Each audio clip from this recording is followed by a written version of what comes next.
সম্মানিত উপস্থিতি, বিশুদ্ধভাবে সালাত আদায়ের গুরুত্ব এবং সালাত কবুল না হওয়ার কারণ, এই মর্মে আমি আমার সংক্ষিপ্ত বক্তব্য আপনাদের সামনে পেশ করব ইনশাআল্লাহ। ওয়া তাওফীকি ইল্লা বিল্লাহ, আলাইহি তাওয়াক্কালতু ওয়া ইলাইহি উনীব। বন্ধুগণ, আপনাদের প্রতি আমার একান্ত অনুরোধ থাকবে, বক্তব্যের শুরুতেই বক্তব্য চলাকালীন একান্ত প্রয়োজন ছাড়া কেউ উঠে যাবেন না। বাজারে বহু মানুষ ঘোরাফেরা করছে, আমার কথা মাইকে প্রচারিত হচ্ছে, তারা শুনতে পাচ্ছেন। রাস্তায় যতগুলো মানুষ ভিড় জমিয়ে আছে, আমি তাদের প্রতি সম্মান রেখে বলছি, আপনারা এই প্যান্ডেলের নিচে এসে বসে পড়ুন এবং কোরআন সুন্নাহ ভিত্তিক আলোচনা শোনার প্রস্তুতি নিন। যখন কোরআন সুন্নাহর অনুবাদ হবে, তখন আপনার আমার কোনো অধিকার থাকবে না। জায়গা থাকলে বসে আলোচনা শোনার চেষ্টা করুন, কেউ দাঁড়িয়ে আলোচনা শুনবেন না। এদিকে কথা বলছে কারা? যুবক ভাইরা, তোমরা প্রোগ্রামের আয়োজন করেছো, তোমাদের প্রতি স্নেহ রেখে তোমাদের মুরব্বীদেরকে সম্মান জানিয়ে প্রোগ্রাম উপস্থিত হয়েছি। এখন তোমরা আমাকে সহযোগিতা করো, চারিদিকে যেন কেউ গল্প গুজব না করতে পারে, সে মর্মে কড়া দৃষ্টি রাখো। একটি কথা অবশ্যই বলে রাখা উচিত, প্রচলিত জালসার ন্যায় আমি আপনাদেরকে মিথ্যা কেচ্ছা কাহিনী শোনানোর জন্য আসিনি। আমি যা বলবো তা কোরআন এবং সুন্নাহ থেকে দলিল ভিত্তিক বলবো। আপনি খাতা কলম নিয়ে রেডি থাকুন। ভিডিও হচ্ছে, মোবাইল রেকর্ডিং হচ্ছে, পরে আবার আপনি যাচাই করবেন। আমি তাকে বন্ধু মনে করি, তবে কোরআন সুন্নাহ বললে আপনার উপরে ফরজ হয়ে যায় সেগুলোকে মান্য করা, সেগুলোর প্রতি অনুসরণ করা। এখনো পিছনে কথা হচ্ছে।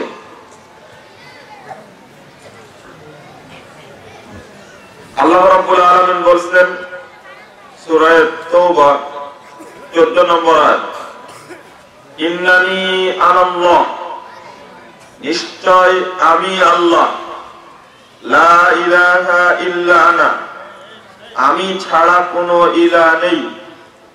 আল্লাহ বলেন ইন্নানি আনাল্লাহ, নিশ্চয় আমি আল্লাহ, লা ইলাহা ইল্লা আনা, আমি ছাড়া কোনো ইলাহ নেই।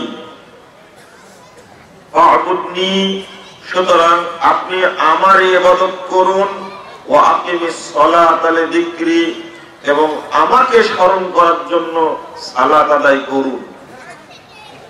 সালাত এমন একটা ইবাদত, আল্লাহকে এক বলে প্রমাণ করতে চাইলে প্রথম শর্ত হলো তার ইবাদত করা, আর ইবাদতের মধ্যে প্রথম ইবাদত হলো সালাত আদায় করা। এটা আল্লাহ প্রমাণ করলেন, ইন্নানি আনাল্লাহ লা ইলাহা ইল্লা আনা। কথাটা যে কত শক্ত কথা, নিশ্চয় আমি আল্লাহ, এই কথা বলার পরে লা ইলাহা ইল্লা আনা দরকার ছিল না, কিন্তু আল্লাহ বলছেন আবার স্পষ্ট, আমি ছাড়া কোনো ইলাহ নেই।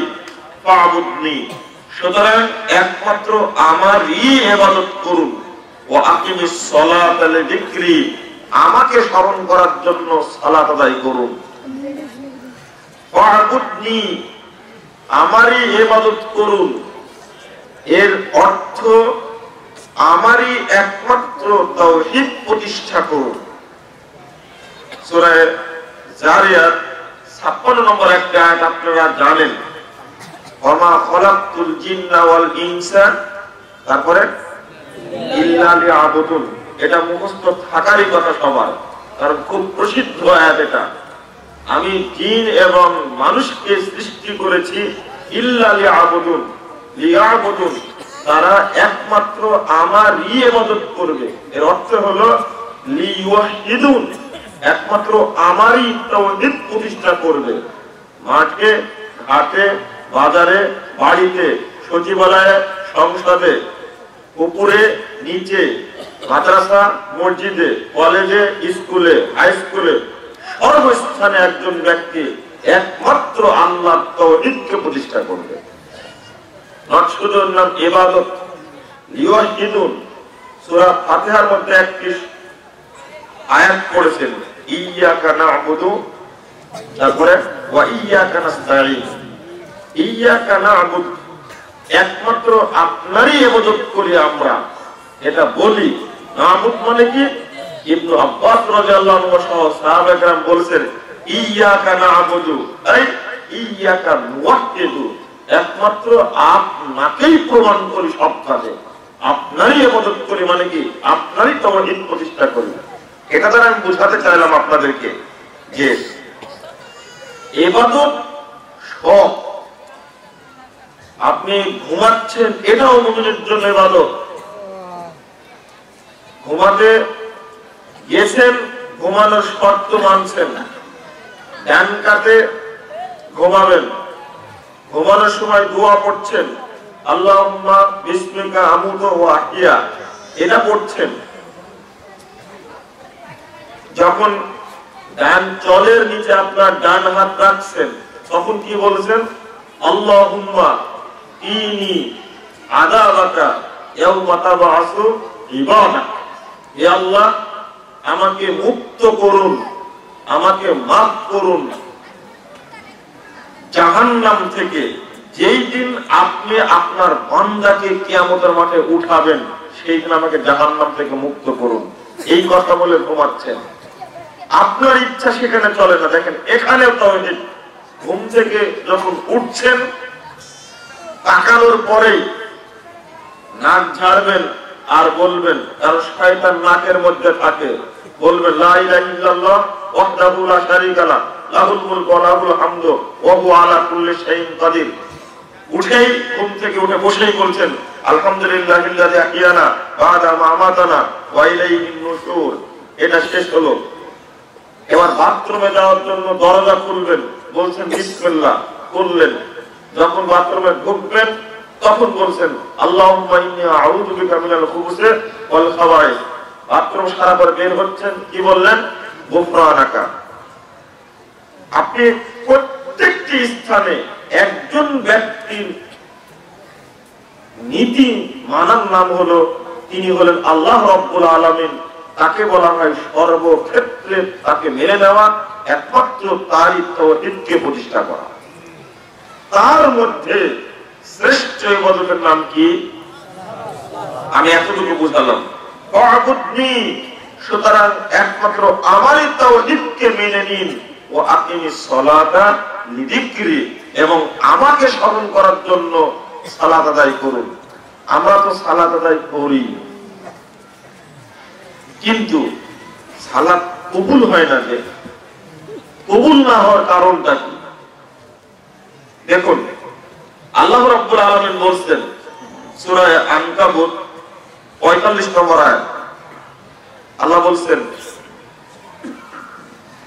ওয়া আকিমিস সালাহ ইন্নাস সালাতা তানহা আনিল ফাহশাই ওয়াল মুনকার। আকিমিস সালাহ, আপনি সালাত আদায় করুন। ইন্নাস সালাতা, নিশ্চয় সালাত, তানহা, বাধা দেয়, বাধা দিবে, আনিল ফাহশা, যত প্রকারের নোংরা, যত প্রকারের জঘন্য কর্ম আছে সবগুলোকে সালাত বাধা দিবে। এরপরে আল্লাহ আবার বলছেন ওয়াল মুনকার, ছোট থেকে বড় পর্যন্ত যত অপরাধ আছে সবগুলো করতে বাধা দেবে। কিসে? সালাত করতে দেবে না। মুনকার মানে, আমি আপনাকে এইভাবে বুঝাই,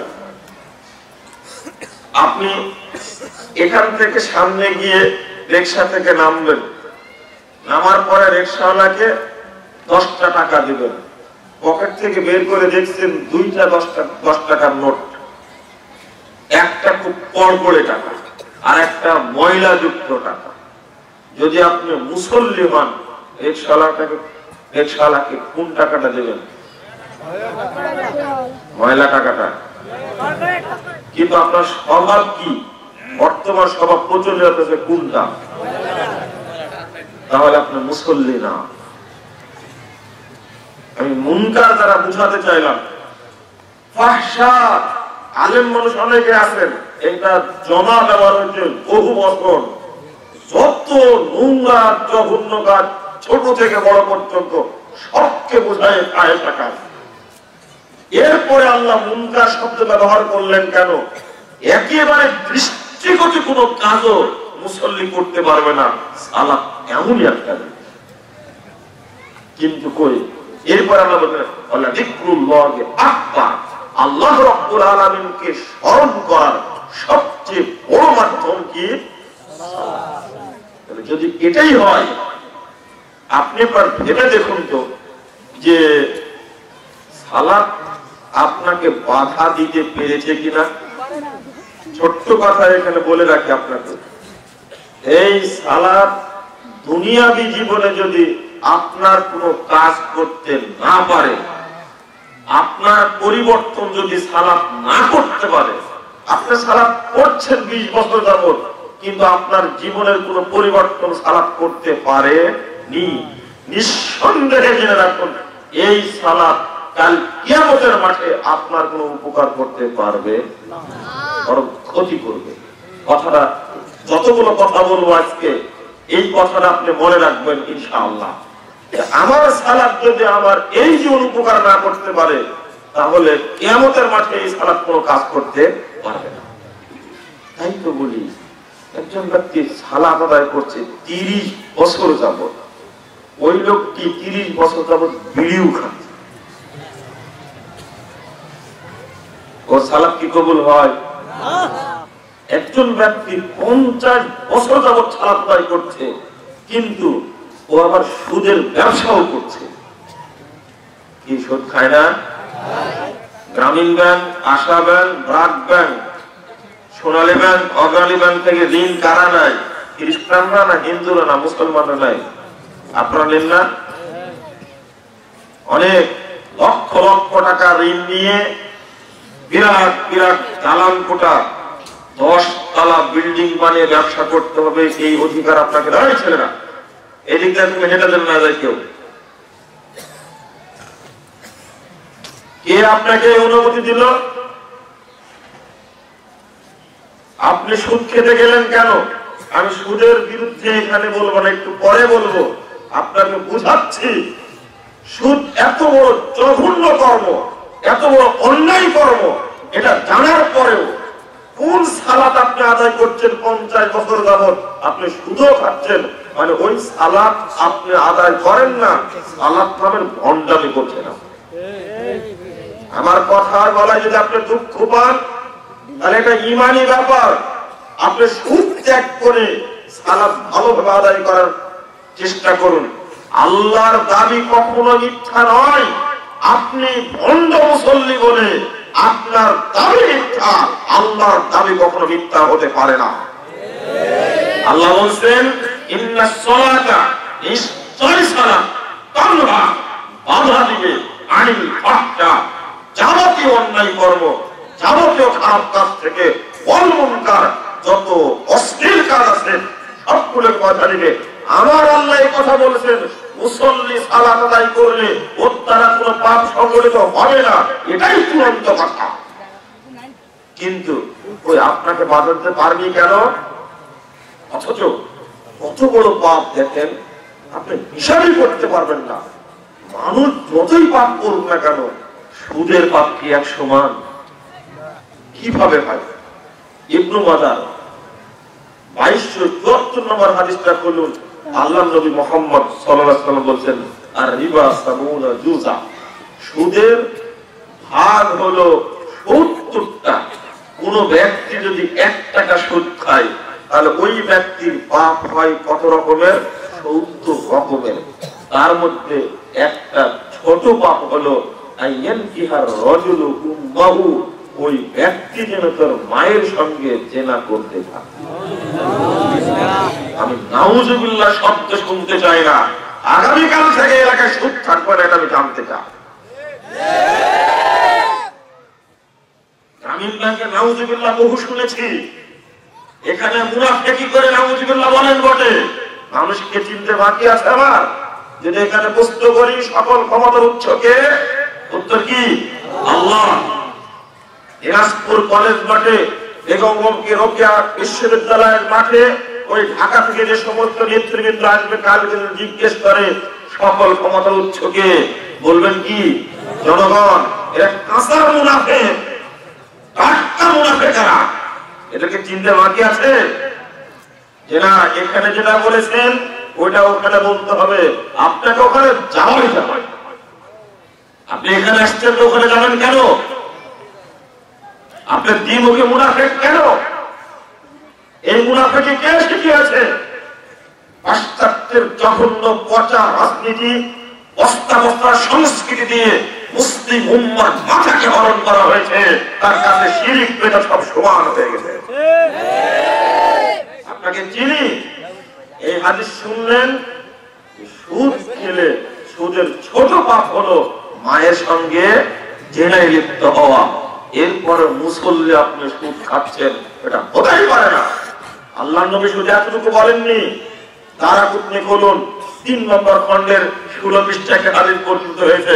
আল্লাহ রাসূল বলেছেন, মানা কালা দিরহামা দেবা, কেউ যদি 1 টাকা সুদ খায়, ওয়াহিয়া আলাম, জেনে খাচ্ছে এটা সুদের টাকা, আসাদু মিন সিত্তাতি ওয়া সালাসিনা জানিয়া, ওই ব্যক্তি যেন 36 বার জিনা করাচ্ছে বড় পাপ করলো। 1 টাকা সুদ খেলে 36 বার জিনা করাচ্ছে পাপ হয়। আগের হাদিসটা একটু বুঝাইনি আপনাকে, একটু ভেঙে দিই। ইয়ানকিহু শব্দটা ফিল মুজারে, ইংরেজি শিক্ষিত মানুষ বলবেন এই শব্দের মধ্যে 2টা কাল আছে, একটা হলো ফিউচার টেন্স আর একটা হলো প্রেজেন্ট টেন্স। মানে যখন ও সুদ খাওয়া শুরু করলো তখন মায়ের সঙ্গে জেনাও শুরু করলো, যতদিন ও খাবে ততদিন জেনার পাপ হতো। এই হলো হাদিসের অর্থ। আপনার এখনো লজ্জা হয় না? আজকে এখানে তওবা করতে হবে। সুদ যা খেয়েছে হিসাব করে আল্লাহ বের করে দিব, তুমি আমাকে মাফ করো, ক্ষমা চাইলে আল্লাহ মাফ করবেন, অবশ্যই। এত বড় শুদ্ধ, ও চেহারা দেখেই মনে হয় ও জাহান্নামে একটা ব্যক্তি। চোখগুলো লাল, দেহটা একেবারে মোষের মতো হয়ে আছে, কুরআন সুন্নাহ তার উপরে ঢাললে কিছু মনেই করে না। ওদের হৃদয়টা একেবারে মোহরমা, একেবারে ও দেহটা যেন গন্ডার চেয়েও শক্ত হয়ে আছে। কুরআন সুন্নাহ তার কাছে কিছুই মনে হয় না। এইগুলোর বাণী ওর মাথায় ধরে না, সুদখোর সুদ খাবেই। ওই যে হুজুর ফতোয়া দিয়েছে গ্রামীণ ব্যাংকে, কি বলে ইসলামী ব্যাংক, আলাদা ব্যাংক, সোনালী ব্যাংক থেকে টাকা তুলে, মানে কি টাকা রেখে যে সুদটা বের হবে ও আজীবন বসে বসে খাবে, ওই হুজুর হলো প্রতারক। যত লাখ টাকায় রাখেন না কেন, মূল টাকা ছাড়া অতিরিক্ত টাকা দিয়ে হজ করলে কোনোদিন হজ হবে না। টাকা ব্যাংকে থাকবে, হজও ব্যাংকে থাকবে, বিবার মন্দিরে যাবে, কোনোদিন মন্দিরে যাবে না। এ সমস্ত হুজুরে এই ফতোয়া দিচ্ছে, এরা আগে ফতোয়া দিয়েছে নেত্রীর পক্ষে, তাইনি? ওটা তো জানি আমরা। অতএব ফতোয়া সবার কাছ থেকে নিতে হয় না, এটা একটা বলে রাখলাম আপনাকে। আর একটা বলে দিচ্ছি, যারা জমি বন্ধক নিয়ে ব্যবসা করছেন, বড় বড় কলার গাছ হচ্ছেন, হঠাৎ করে ধনী হয়ে যাচ্ছে, জমি বন্ধক নেওয়ার টাটকা হারাম ব্যবসা এটা। দেখি আপনারা কে আছেন দিনাজপুরের বুকে, বাংলাদেশ চ্যালেঞ্জ থাকলো, কে আছেন এই ফতোয়া উল্টা ধরবেন? মুহাম্মদ সাল্লাল্লাহু আলাইহি ওয়াসাল্লাম চালু করে গেছেন খাই খালাসি, আপনি ওইটাকে বাদ দিয়ে কিভাবে চালু করলেন বন্ধক, এটা আমার বুঝে আসে না। সহিহ বুখারী খুলুন 2347 নম্বর হাদিস, আল্লাহর নবীর যুগে চালু ছিল খাই খালাসি। খাই খালাসি বুঝলেন না? লিজ দেওয়া চলবে, কিন্তু এই ধোঁকাবাজি প্রতারণা, কট বন্ধক নেওয়া কোথায় থেকে আসলো? যে ব্যবসা করেন না কেন, ও যদি হুজুর হয় কাবা ঘরের ইমাম হলেও হারাম এটা। আপনি এখানে হুজ্জতি করতে পারবেন না।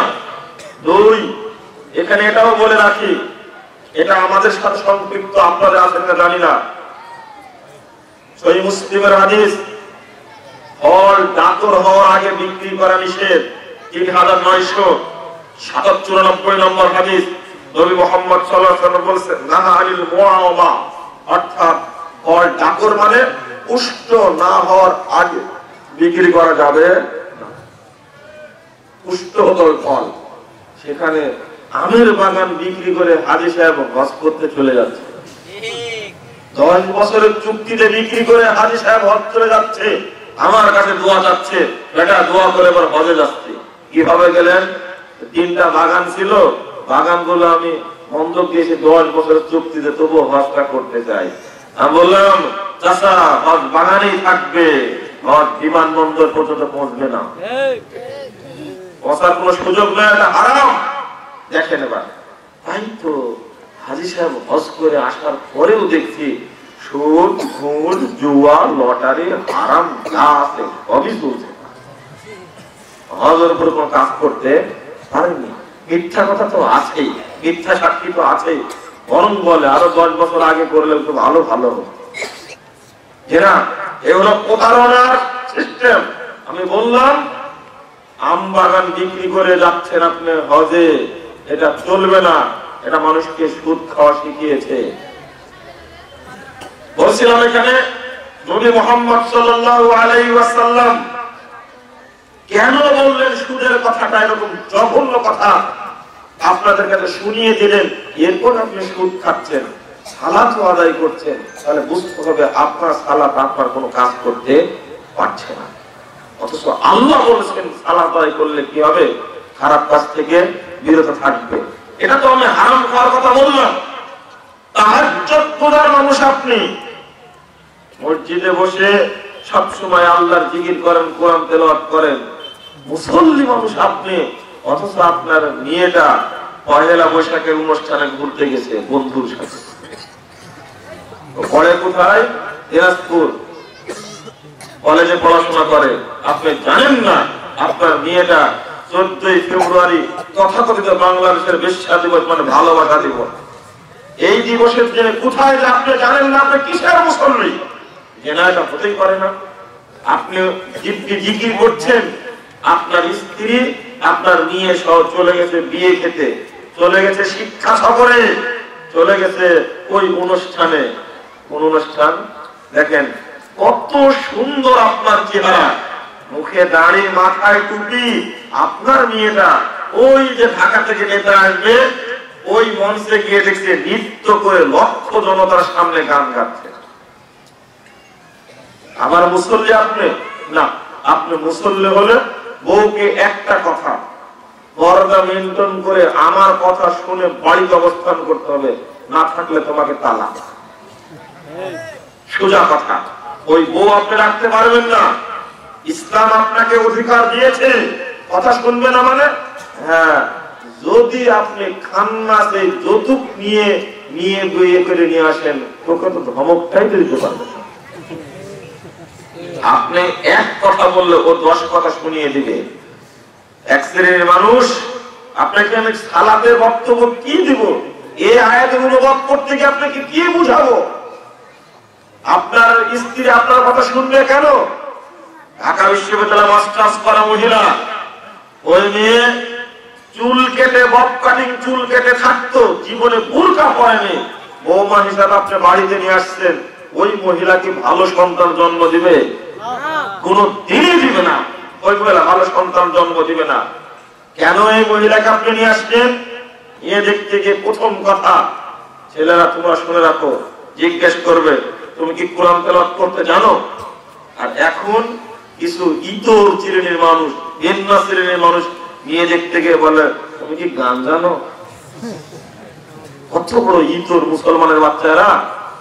প্রথম কথা যদি বলে হ্যাঁ কোরআন তেলাওয়াত করতে জানি, জানার পরে পরের প্রশ্ন আপনি জানার জন্য জিজ্ঞেস করবেন তুমি কোনদিন শিক্ষা সফরে গেছিলে কলেজ জীবনে পড়ার সময়? যদি বলে যে হ্যাঁ গিয়েছিলাম একবার, ওই মহিলাকে বিয়ে করা যাবে না, আপনি এই পর্যন্ত শেষ করতে পারেন এবং বলে আসতে পারেন ইচ্ছা ছিল আত্মীয়তা করব, কিন্তু আপনার মেয়ে শিক্ষা সফরে গেছিল চিটাগঙ্গে, ওই জাফলঙ্গে গেছিল, এই মহিলা পবিত্র না, বলে চলে আসলেন। দ্বিতীয়বার জিজ্ঞেস করবেন ওকে যে তুমি কি টিভি দেখো?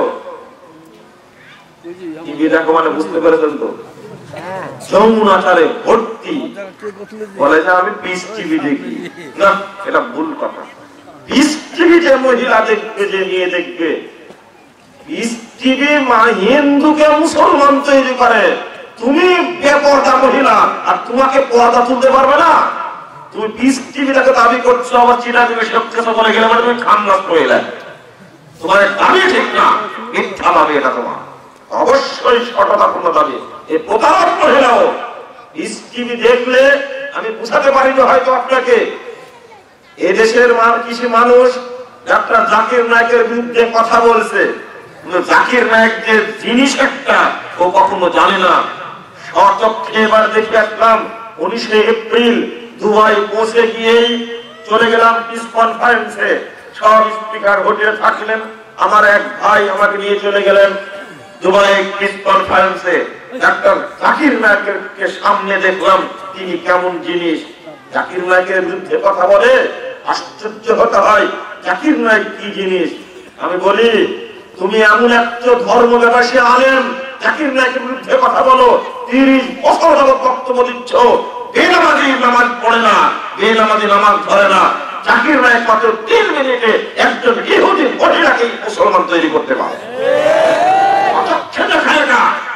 তার বিরুদ্ধে মাঠে নামছো, টিভির কথা বলবেন আর বুরকা পরবেন না, এটা হতে বরং পুরুষের চাই মহিলারা বেশি সচেতন হয়ে যায়। ও বলছে টিভি দেখে ঠিক নয়।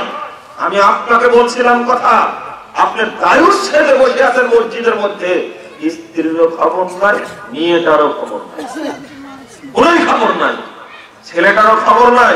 আমি এখানে কেন বলছিলাম কথাগুলো, ইন্নাস সালাতা তানহা আনিল ফাহশাই ওয়াল মুনকার, সালাত বাধা দেয়, কই বাধা দিতে পারছে না তো। আপনার মেয়েটা বিয়ের অনুষ্ঠানে গেল কেন? 3টা অনুষ্ঠান মনে রাখবেন, আজ থেকে নিয়ে মরা পর্যন্ত আপনার কোন রিলেটিভ কোন মেয়েকে আত্মীয় স্বজন যারা নসিহত করবেন 3টা অনুষ্ঠানে যেন না যায়। 1 নম্বর, বিয়ের অনুষ্ঠানে যাওয়া যাবে না যদি ঈমান রাখতে চান আপনি, কারণ 1 সপ্তাহ থেকে বাড়িটা হিন্দুদের মতো আলোকসজ্জা করা হবে, হিন্দি গান বাজানো হবে, নারী পুরুষ একসঙ্গে রাত যাপন করবে আর নাচানাচি করবে ন্যাংটা হয়ে। এটা হলো মানে ইহুদি খ্রিস্টান মুশরিকদের বিবাহ। এই বিবাহে কোনো মুসলমানের বাচ্চা যেতে পারে না। কেন যাবে এটা? এটা যদি নাও হয়, অন্তত গায়ে হলুদের অনুষ্ঠান তো হয়। কি গায়ে হলুদের অনুষ্ঠান বুঝেন না মনে? আপনারা খুব ভালো মানুষ, এই এলাকায় হয় না। এই যে বন্ধুরা এসে একটা মেয়েকে হলুদ মাখায়, মুখে গালে মুখে মাথায় মাখায়, কত আনন্দ করে। এই জাহেলি বিয়েতে আপনি যাবেন? আপনার মেয়েকে আটকে রাখুন, একজন খানার অনুষ্ঠান চলছে, এমন অবস্থা, নারী পুরুষ একসঙ্গে, যত বড় গহনা ওর বাপ দিয়েছে, ওর স্বামী যত দিয়েছে, ওর বাপ যত দিয়েছে, সব বাপকে শুধু যা দিয়েছে সব গহনা পরে ও পরীর মতো সেজে ও কোথায় যাচ্ছে? দায়ুস খুঁজতে আপনি ইন্ডিয়া গেছেন, আপনি দায়ুস আপনি নিজেই, দায়ুসের সঙ্গে আপনি বুঝেননি। আপনি সালাত পড়েন কেন? এই সালাত আপনাকে জান্নাতে নিয়ে যেতে পারবে না। নবী মুহাম্মদ সাল্লাল্লাহু আলাইহি ওয়াসাল্লামের হাদিসটা শুনে নিন, 2863 নম্বর হাদিস, তিরমিজির। আল্লাহ রাসূল বলেন, মান দাআ ইলা ওয়াল জাহিলিয়া ফাহুয়া মিন জুসা জাহান্নাম। যে ব্যক্তি জাহেলিয়াতের সাথে আপোষ করলো, যে ব্যক্তি জাহেলিয়াতকে মেনে নিল, সমাজের জাহেলিয়াত চালু করলো, ফাহুয়া মিন জুসা জাহান্নাম, ওই ব্যক্তি জাহান্নামের দলভুক্ত হলো। ওয়াইন সালা, যদি ওই ব্যক্তি সিয়াম পালন করে, রোজা রাখে, ওয়াসাল্লা, যদি ওই ব্যক্তি সালাত আদায় করে, ওয়াসামা আন্নাহু মুসলিম, যদি নিজেকে পাক্কা মুসলিম মনে করে, তবুও কোথায় যাবে? জাহান্নামে যাবে। এটা কে বললেন? মুহাম্মদ সাল্লাল্লাহু আলাইহি ওয়াসাল্লাম বললেন। তাহলে আপনি একটু হিসাব করুন, আপনি একটু বুঝেন আপনি জাহেলিয়াতের সাথে আপোষ করলেন কেন। আমি বলতে চাচ্ছিলাম, আল্লাহর দাবি সঠিক, কিন্তু আপনাকে সালাত বিরত রাখতে পারে নোংরা কাজ থেকে, জঘন্য বাস্তব এগুলো রাখতে পারেনি, ওই মহিলাকে রাখতে পারেনি। আমি এখানে একটা হাদিস শুনিয়ে যাই, পরবর্তীতে আবার হাদিসটা আসতে পারে। আল্লাহ নবী বলেছেন মুসনাদে আহমদ 7372 নম্বর হাদিস, সালাতুন মান হারামাল্লাহু আলাইহিমুল জান্নাহ, তিন শ্রেণীর মানুষের উপর আল্লাহ জান্নাতকে হারাম করেছেন। কয় শ্রেণী? তিন শ্রেণী। এক নম্বর মুদমিনুল খামার, যারা নিশাজাতীয় দ্রব্য পান করে, আলাকর, গুলকর, এই ধরনের যত মাদক দ্রব্য আছে যারা ভক্ষণ করে তারা জান্নাতে যাবে না, জান্নাত তাদের উপর হারাম। দুই, ওয়ালাকু, যারা পিতামাতার অবাধ্য তাদের উপর জান্নাত হারাম। তিন, অত্তাইয়ুস আল্লাযী কুরিজা আল খাবাস, ওই দায়ুস ব্যক্তির উপরে জান্নাত হারাম, যে ব্যক্তির পরিবারে বেহায়ায় ভর্তি হয়েছে, পর্দার গোষ্ঠী নেই, এই ব্যক্তি হলো দায়ুস। আপনাকে বলছিলাম এতক্ষণ, একটু পরে আপনার স্ত্রীকে বলবে ইনশাআল্লাহ। এখানে বলতে গিয়ে আপনাকে বলছি বিড়ি খাওয়া হারাম বলে মনে করেন আপনি, আর মনে করেন যে ব্যবসা করলে কোনো সমস্যা না। হাদিসটা এটাও শুনে যান, আবু দাউদের 3488 নম্বর হাদিস, মূল হাদিসের 489 পৃষ্ঠা, মূল গ্রন্থের কিতাবুল ইজারার মধ্যে আসছে হাদিসটি। নবী মুহাম্মদ সাল্লাল্লাহু আলাইহি ওয়াসাল্লাম বলেন, ইন্নাল্লাহ আযজা ওয়া জাল ইযা হারামা আকলা শাইইন লা কওমিন ফাহারামা আলাইহিম সামানাহু, আল্লাহ রাব্বুল আলামিন যখন কোন জাতির উপরে কোন জিনিস খাওয়া হারাম করেন, কোন জাতির উপরে যখন কোন বস্তু খাওয়া হারাম করেন, ফাহারামা আলাইহিম সামানাহু, আল্লাহ রাব্বুল আলামিন ওই জাতির উপরে ওই জিনিসের ব্যবসাকেও হারাম করেন। বিড়ি বিক্রি করে বছরে যদি 12 টাকা লাভ হয়, পুরো ব্যবসাটা আপনার হারাম হয়ে যাবে। কাল করণীয় কি?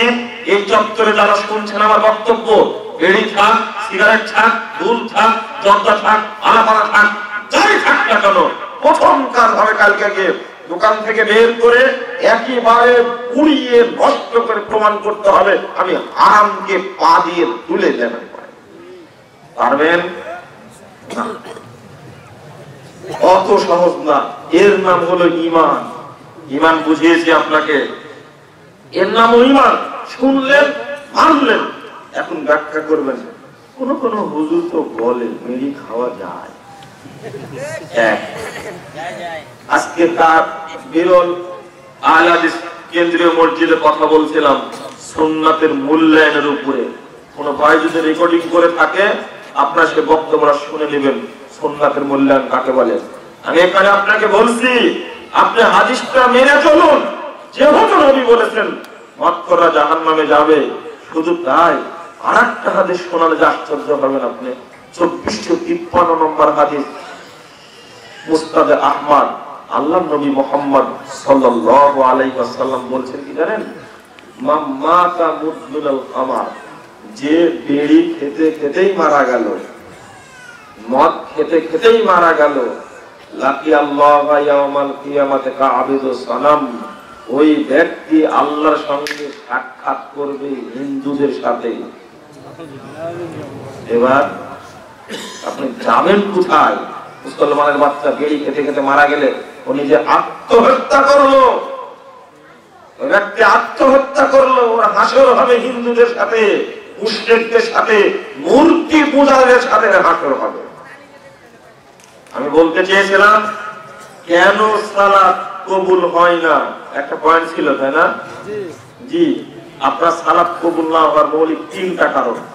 এই যে সালাত কাজ করতে পারছেন আপনার জীবনে, 30 বছর যাবত সালাত আদায় করছেন, আবার সুদ খাচ্ছেন, ঘুষ খাচ্ছেন। একটা মহিলা আপনার বাড়ির মহিলা, ও সালাতও আদায় করে আর পেট পিট বের করে, আবার বাড়ির বাইরে কাজও করে, পুকুরে ন্যাংটা হয়ে গোসলও করে, করে না? আপনার দেশে করে না, আমাদের রাজশাহীতে এই মহিলা বেশি আছে। পুকুরে গোসল করা এখন কমে গেছে, তবে বাজারে যাওয়া বেড়ে গেছে। এতদিন গ্রামের লোকগুলো দেখতো, এখন গোটা বাজারের লোকই দেন। বুঝেননি আপনি? পুকুরে বলে বলে পুকুরে গোসল করা কমেছে, পর্দার জন্য কেন কমেনি? কাপড়ের জন্য করেছে, কমেছে। ওরা গোসল করে বাড়িতে টিউবওয়েলে, আমি টিউবওয়েল পুঁতে আমি গোসল করব, এটা পর্দার জন্য না। এতদিন দেখতো গ্রামের লোকজন, এখন দেখে শহরের সব লোকে, সব দোকানের সাথে মহিলার সম্পর্ক। ও জানে এটা কেন করে, আবার সালাতও পড়ে, ও আবার রোজাও রাখে। মহিলা রোজা রাখতে খুব পটু, গল্প করতেও পটু।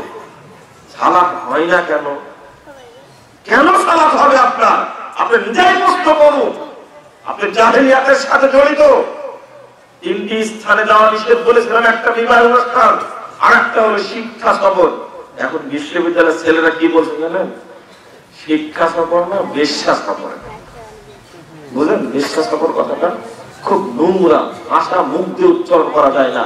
শিক্ষা সফরে কি হয় আপনার জানেন না। বাপ মনে করছে আমার মেয়েটাকে ফেরেশতা হলো, কিছুই হবে না। আর ভাবছে তার বন্ধু যারা আছে তারা হলো জীব। আর টিচার যেগুলো আছে ওদেরকে মনে করে ভূত মনে করে।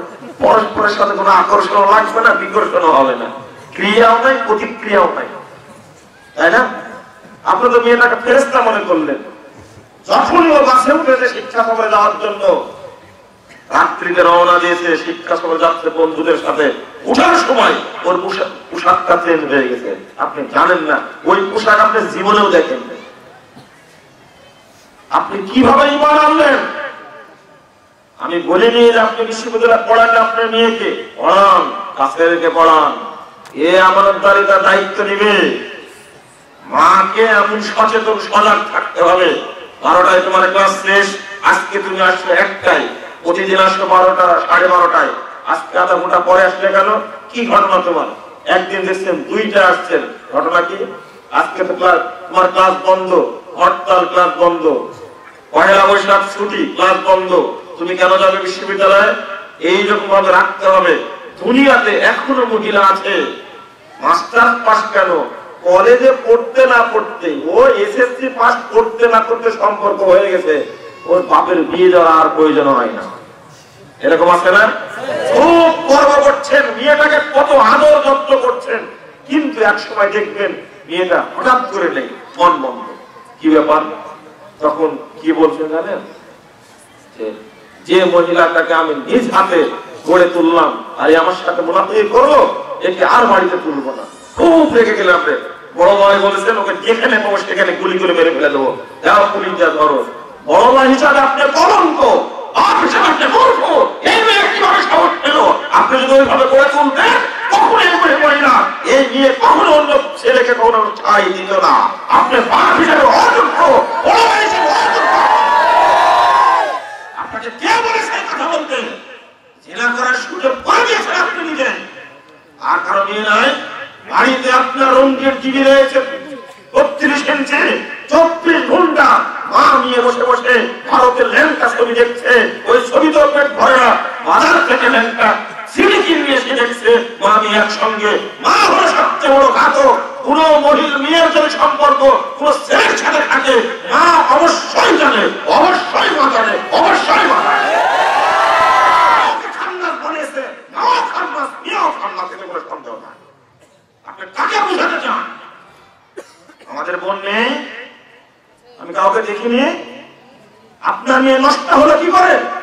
এবার খুব কঠোর, ওকে বাড়িতে তুলবো না, যেখানে বসে গুলি করে মেরে ফেলে, নাহলে বের করে ফেলে দে।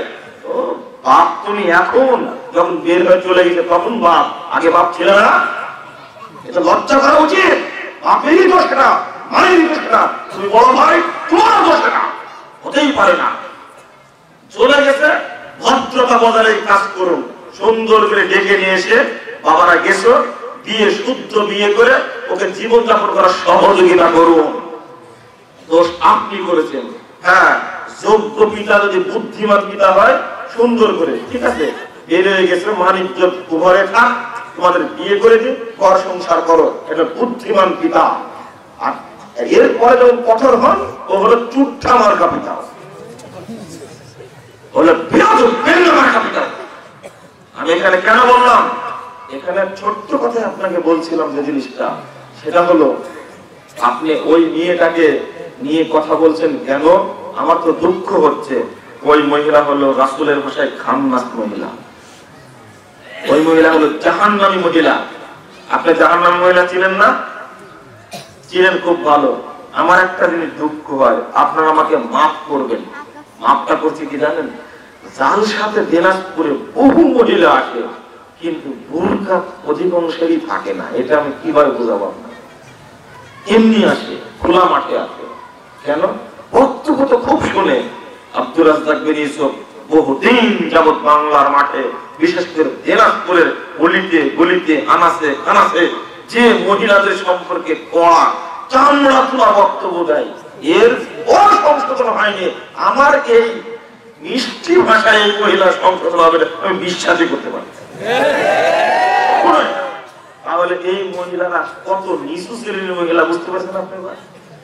আমি এটা বলার জন্য আসলাম। একদিনে 24 ঘন্টার মধ্যে এলাকা চিত্র চেঞ্জ হয়ে যাবে। কোন মহিলা বুরকাবিহীন জালসাতে আসবে না। ওকে আসতে কে বলেছে জালসাতে?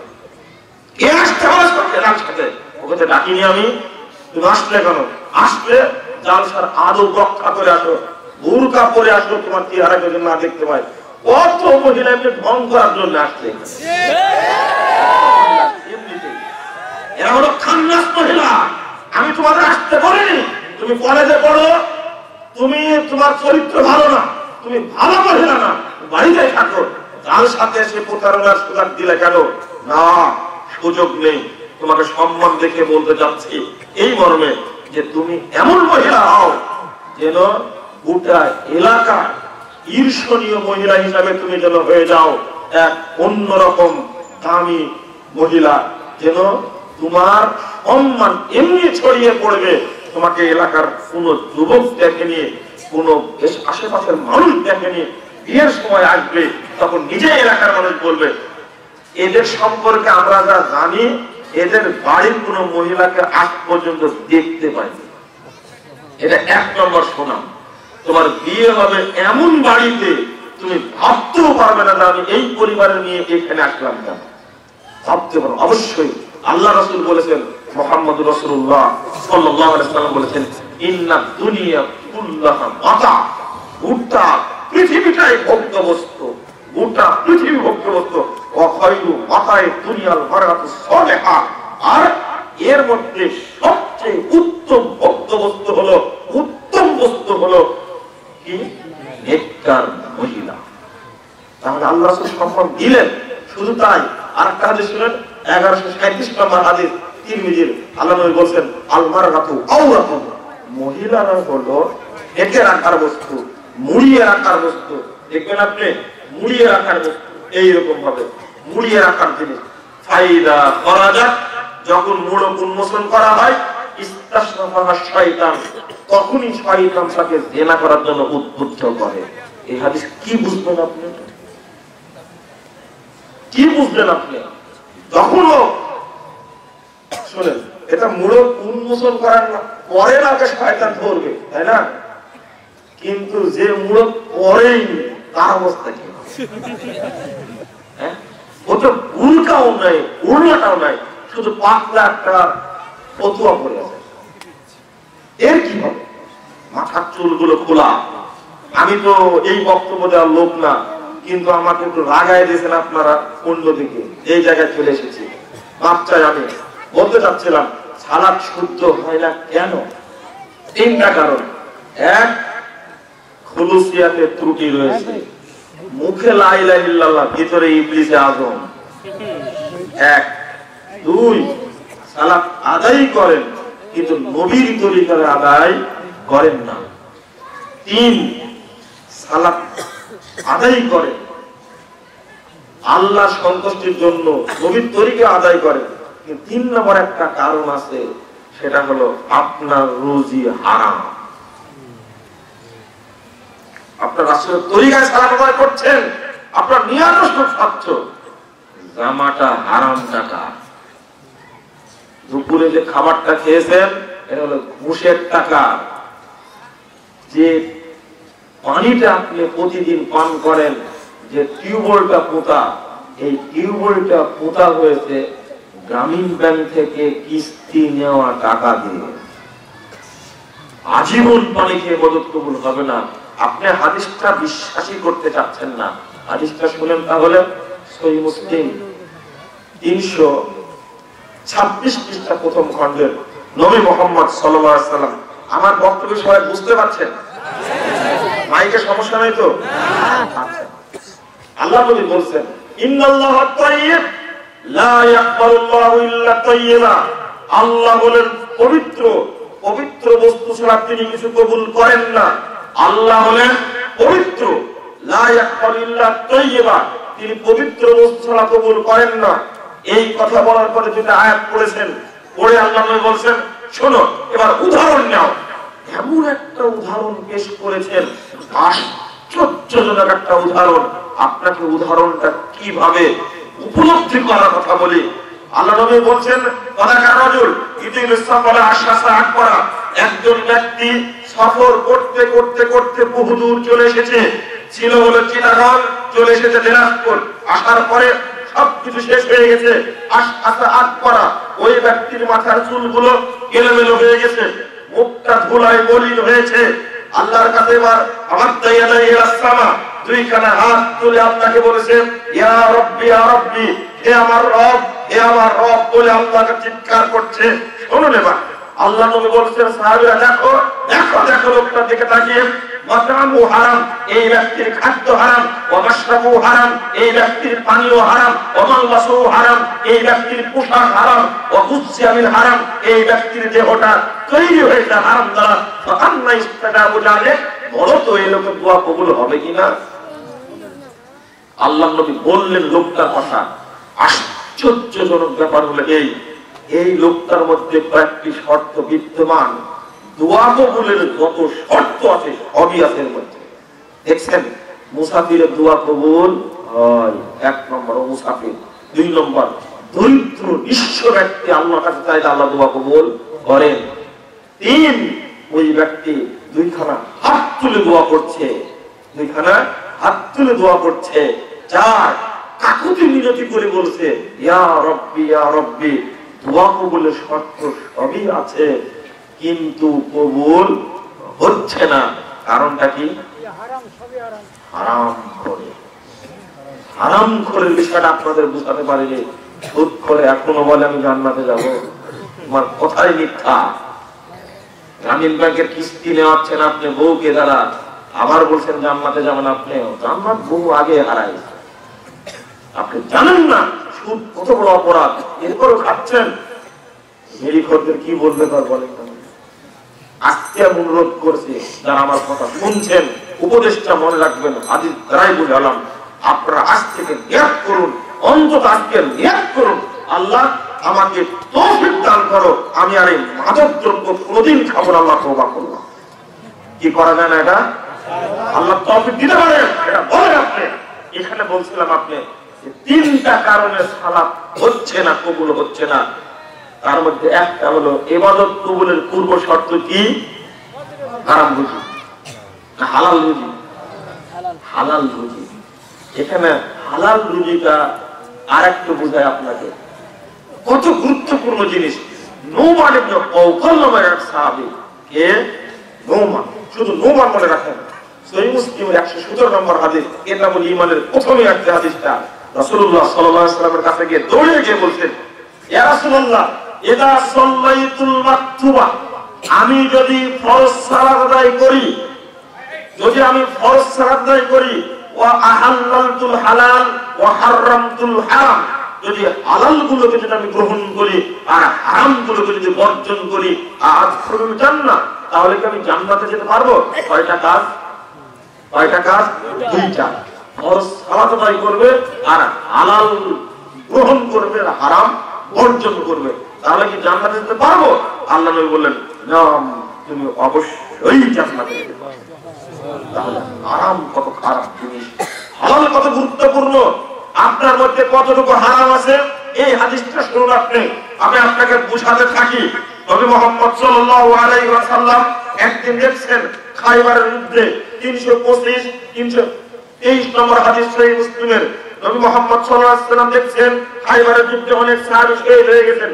সাহাবীরা বলছেন ফুলানুর শহীদ, এই ব্যক্তি শহীদ হয়েছে, ফুলানুর শহীদ, এই ব্যক্তি শহীদ হয়েছে, ফুলানুর শহীদ, এই ব্যক্তি শহীদ হয়েছে। যখনই বলে যে ব্যক্তি শহীদ হয়েছে, আল্লাহ নবী বলছেন কাল্লা। হাদিসটা খুব মনোযোগ দিয়ে শুনুন। আল্লাহ নবী বলছেন কাল্লা, অসম্ভব। এ শহীদ হলো কেমনে? ইন্নী রাআইতুহু ফিন্নার, আমি তাকে জাহান্নামে জ্বলতে দেখছি। সাহাবীরা ভয়ে ভীতু হয়ে গেলেন। ঘটনা কি? একজন সাহাবী যুদ্ধে গেছেন, যুদ্ধে অংশগ্রহণ করছেন, যুদ্ধে মারা গেছেন, ও আবার জাহান্নামে। আল্লাহর নবী যাকে জাহান্নামী বলেছেন ও জান্নাতে যাবে? সাহাবীরা খুঁজতে থাকলেন।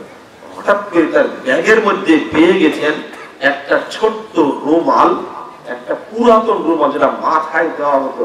এই রুমালটা তিনি গনিমতের মাল থেকে নিয়েছেন, বন্টনের আগে আত্মসাৎ করেছেন ছোট্ট রুমাল।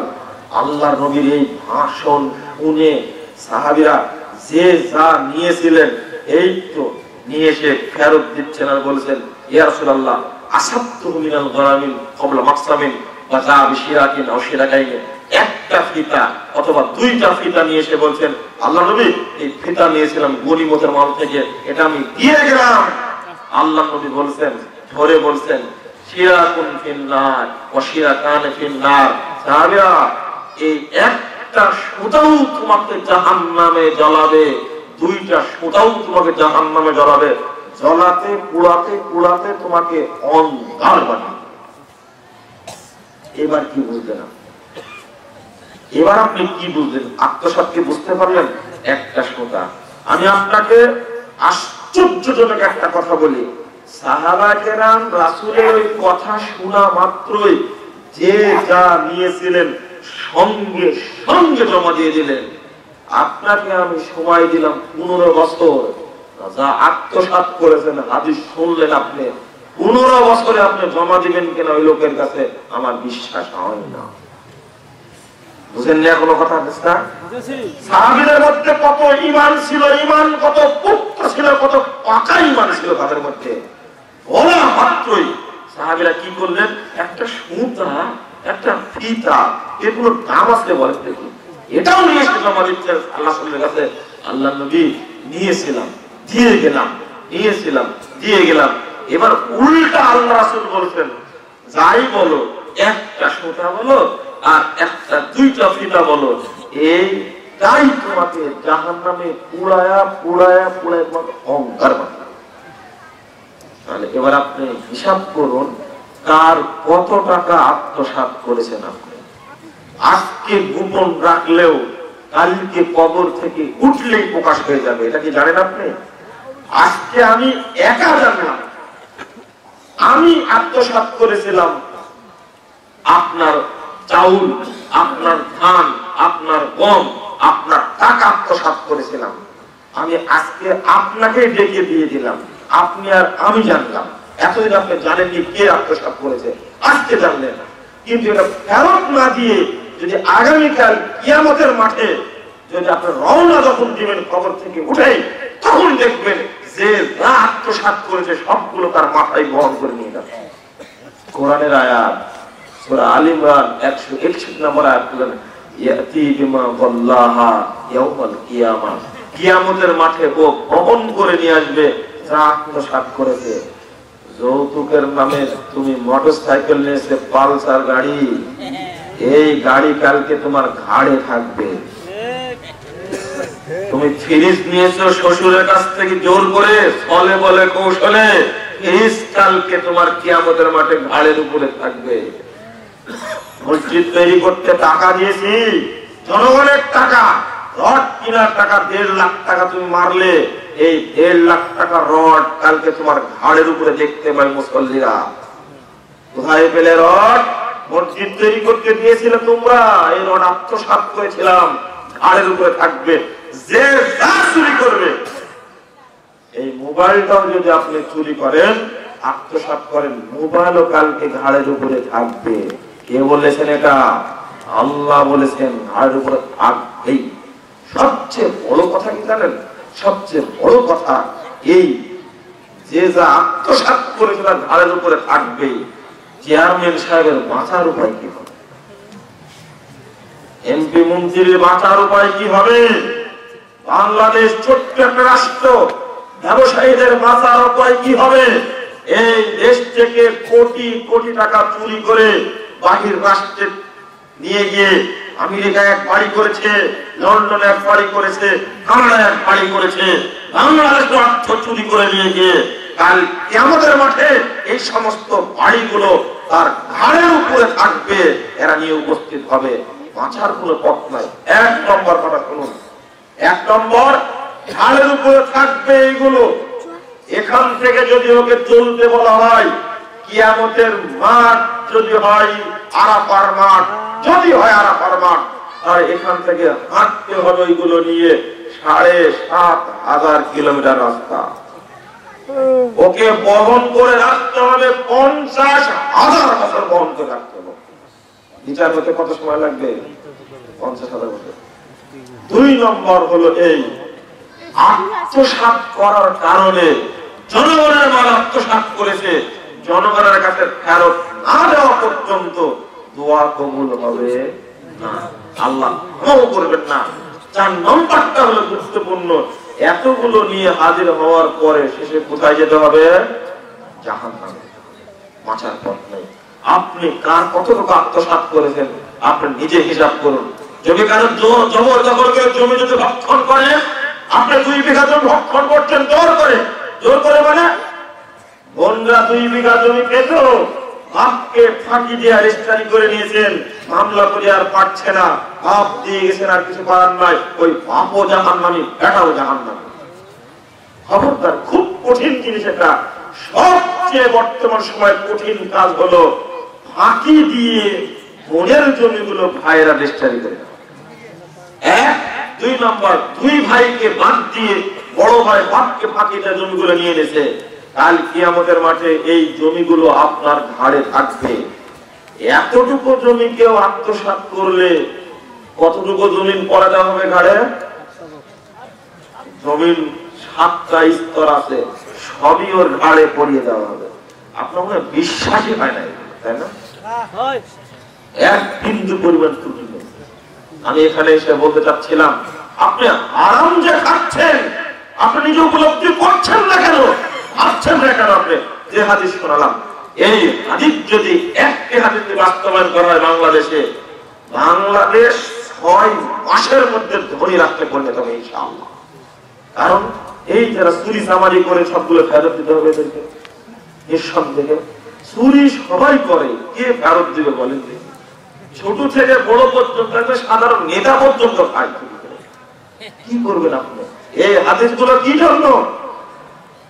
প্রথম কারণটা এবার বলি আপনাদেরকে, একটু মনোযোগ দিতে হবে। এবার এটা খুলুসিয়াতের কথা বলবো, আপনার মধ্যে খুলুসিয়াত আছে কিনা যাচাই করার জন্য। সালাত যে হবে আপনার, 1 নম্বর কারণ বলছি, সেটা হলো খুলুসিয়াতের ত্রুটি। মুখে বলছেন কি লা ইলাহা ইল্লাল্লাহ, ভিতরে ইবলিস শয়তান। কেন? আল্লাহর নবী বললেন, মান ক্বালা লা ইলাহা ইল্লাল্লাহ মিন কলবিহি, যে ব্যক্তি অন্তর থেকে বলবে লা ইলাহা ইল্লাল্লাহ, দাখালাল জান্নাহ। যে ব্যক্তি কোথায় যাবে? জান্নাতে। ওই ব্যক্তি জান্নাতে যাবে। একটু আমার দিকে একটু এই বক্তব্যটা বুঝতে হবে আপনাকে। আপনি এতদিন লা ইলাহা ইল্লাল্লাহ বুক দিয়ে বলেছেন, বুক দিয়ে বলেছেন কি? হ্যাঁ, এবার বললেন বুক দিয়ে কেমনে বলে, তাই না? বুক দিয়ে বলার কথা বলা হয়েছে তো, মান ক্বালা লা ইলাহা ইল্লাল্লাহ মিন কলবিহি। কল মানে কি? অন্তর। বুক থেকে বলতে হবে। এটা কেন বললেন? মানে এই বুকটা পরিষ্কার করে মুখ দিয়ে বের করতে হবে। বুকে বসে রাখেছেন কি বুড়া শয়তানটা, আর মুখ দিয়ে লা ইলাহা ইল্লাল্লাহ বলছেন, হবে? এক শ্রেণীর মানুষ লা ইলাহা ইল্লাল্লাহর জিকির করে, করে না? ও জিকির করতে করতে মুহাম্মদ যিনি, আল্লাহ তিনি। বলুন, ওই জিকিরের কোনো দাম আছে? না। ও এটা বুঝেননি আপনি? জিকির করতে করতে করতে করতে একসময় বলবেন আনাল হক, আনাল হক, আনাল হক, আমি আল্লাহ, আমি আল্লাহ, আমি আল্লাহ। এটা হলো প্রকৃত জিকির। বলুন নাউযুবিল্লাহ। এটা যে ব্যক্তি জিকির করতে করতে আল্লাহ বলে দাবি করে, বাইজিদ গোস্তামি শুনুন, ভক্তি কাকে করবেন আপনি? বাইজিদ গোস্তামি 261 হিজরিতে মারা গেছে। তিনি জিকির করতে করতে নিজে আল্লাহ হয়ে গেছেন। নিজে বলছেন ফালাতুল্লাহ সিত্তিনা সানা, আমি আল্লাহকে খুঁজছিলাম 60 বছর যাবত, ফাইদাহু আনা, এখন দেখছি আমি নিজে আল্লাহ। আল্লাহ খুঁজে খুঁজে পাইনি, নিজে আল্লাহ হয়ে গেছে। 1, 2 নম্বর, ঢাকার বুকে একজন লোক বসে আছে, দেওয়ানবাগী নামটা। ও যা বলছে আর বাইজিদ গোস্তামি যা বলছে, কথার মধ্যে কোনো ফারাক নেই। বাইয়ের প্রশ্ন বলছে মুহাম্মদ, আমার মর্যাদা মুহাম্মাদের মর্যাদার চেয়ে অনেক উঁচু। আর এ কি বলছে ঢাকার লোকটা? বলছে কি জানেন, ইন্না লিল্লাহি ওয়া ইন্না ইলাইহি রাজিউন। বলছে আমার উপরে যা নাজিল হয়েছে তা ইতিপূর্বে নবী রাসূলদের উপরে নাজিল হয়নি। না, নাউযুবিল্লাহ, আমি পছন্দ করি না। ও কথা ঠিক বলেছে। নবী রাসূলদের উপরে নাজিল করেছেন আল্লাহ, আর ওর উপরে নাজিল করেছে কে? শয়তান। পার্থক্য না ঠিকই তো আছে। কত বড় এরা, এদের আকীদা কত খারাপ না। বাংলাদেশে আকীদার দিক থেকে বললাম, অন্তরে বলছে লা ইলাহা, কোন ইলাহ নেই। তারপর কি বলছে? ইল্লাল্লাহ, আল্লাহ ছাড়া।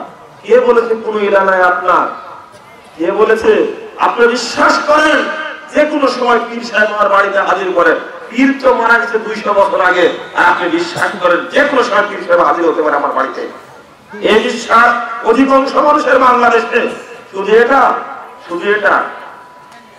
মানসুর হাল্লার জিকির করতে করতে করতে এক সময় বলছেন, নাহনু রূহানে, এখন আমরা দুইজন একটা রূহ, হালাল না বাদানান, এক দেহের মধ্যে শামিল হয়ে গেছে।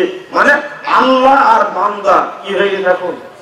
এক হয়ে গেছে। নাউযুবিল্লাহ, নাউযুবিল্লাহ। এটা হুলুল বলে জিকির করতে। এই জন্যই চরমুনার পীর সাহেব তিনি তার বইয়ের আশেক মাসুক বা ইশকে ইলাহি, এই বইয়ের 41-42 পৃষ্ঠায় মানসুর হাল্লাদের এই কথা তুলে ধরেছেন। এইভাবে জিকির করতে হবে যেন এক সময় কি হয়ে যায়? আল্লাহ হয়ে যায়। নাউযুবিল্লাহ। কি আকীদা শিখাচ্ছি আর কোন আকীদা মানুষকে পড়াচ্ছি, কি বলছি তার হিসাব নিকাশ নাই। এই আকীদা নিয়ে সালাত আদায় করলে সালাত কবুল হবে না। এক, মসজিদেও সিজদা করি, মাজারেও সিজদা করি, কবুল হবে না। ইসলামকেও মানি, গণতন্ত্রকেও মানি। এবার তো আপনার সাথে আমার বক্তব্য, আমার কথা। রাজনৈতিক ব্যক্তি, রাজনীতির সাথে জড়িত অনেক ব্যক্তি আছেন। আমি আপনাকে বলে দিই, আমি আপনাকে স্পষ্ট ভাষায় বলি, এই বাংলাদেশের মানুষ 3 শ্রেণীতে বিভক্ত। 3 শ্রেণীতে বিভক্ত। আল্লাহ রাব্বুল আলামিন বলেন সূরা ইউসুফ 106 নম্বর আয়াত, ওয়ামা ইউমিনু আকসারুহুম বিল্লাহ ইল্লা ওয়া হুম মুশরিকুন। যারা ঈমান এনেছে, তার আল্লাহর প্রতি যারা ঈমান এনেছে, তারা অধিকাংশই কি? মুশরিক। আল্লাহ ভুল বললেন না? আল্লাহ ভুল বলেননি। আল্লাহ দাবি ঠিক আছে, প্রমাণ করে দিই আপনাকে। ঈমান আনার পরে মুশরিক কেন বললেন? এদেশের মানুষ 3 ভাগ বিভক্ত। 1 ভাগ মানুষ প্রচলিত মাস্টার রাজনীতির সাথে জড়িত। নাই? এদের সংখ্যা কম না বেশি? ভয় পাবেন না। ভয় পাচ্ছেন আপনি? ভয় নাই ভাই, এত ভয় করবেন। সেটা ফাঁসি হবে, এরপরে কিছু হবে? হ্যাঁ, ভয় পাবেন না। আশ্চর্য ব্যাপার, ইংরেজরা মানুষকে ফাঁসি দিয়ে, আলেমদেরকে হত্যা করে, গুলি করে, জেলখানে বন্দী করে, জীবন করে দিয়ে ইংরেজরা কি টিকে থাকতে পেরেছে? পেরেছে? মুসলমানদেরকে খ্রিস্টান বানাতে পেরেছে? তাওহীদে হুঙ্কার যদি থাকে, সবগুলো চটে ফেটে সব শেষ হয়ে যাবে। শিরক পাঠাতে ভিড় উঠতে গেলে তাওহীদের ভিত্তিতে চালাপ করবে ইনশাআল্লাহ। এত ভয় কেন? 1 নম্বর, বাস্তবতা শিখুন। আপনি হতে পারেন যে কোনো দলের সদস্য, আমার তার সাথে সম্পর্ক নাই। আমার সম্পর্ক আপনার সাথে মুসলমানিত্ব নিয়ে। আপনি রাগ করবেন না আমার উপরে। আমি আপনার কাছে ভোট চাতে আসিনি, আপনাকে আমি সহি আকীদার খবর দিতে এসেছি। আমি আপনাকে বলতে এসেছি আপনার ঈমানটা ঠিক আছে নাকি জিজ্ঞাসা করতে। 1 শ্রেণীর মানুষ পচা রাজনীতির সাথে জড়িত, তারা ফুল পূজায় বিশ্বাসী। ঠিক বললাম না ভুল বললাম? 2 নম্বর, তারা দিবস পূজায় বিশ্বাসী। জন্ম দিবস, মৃত্যু দিবস, অমুক দিবস, তমুক দিবস পালন বিশ্বাসী। শুধু রাজনৈতিক ব্যক্তিরা না, আপনিও আপনার বাচ্চা মেয়েটার জন্মদিন পালন করেন প্রতিদিন। বিয়ে করেছেন আপনি 50 বছর আগে, এখনো আপনি ম্যারেজ ডে পালন করেন না। তাকে গালি দেব? 3, খাম্বা পূজায় বিশ্বাসী। 16 ডিসেম্বরে খাম্বার কাছে গিয়ে নীরবতা পালন না করলে রাজনীতিতে থাকাই না, ও দলের সদস্য পদ বাতিল। কি হয় না? আপনি যাবেন কোথায়? আপনি এটা যদি নাও হয়, শেষে একটি কথা আপনাকে বলতে চাই, সেটা কি অন্তত পহেলা বৈশাখের পান্তা খাওয়ায় বিশ্বাসী আপনি। এগুলো হলো শিরকি অনুষ্ঠান।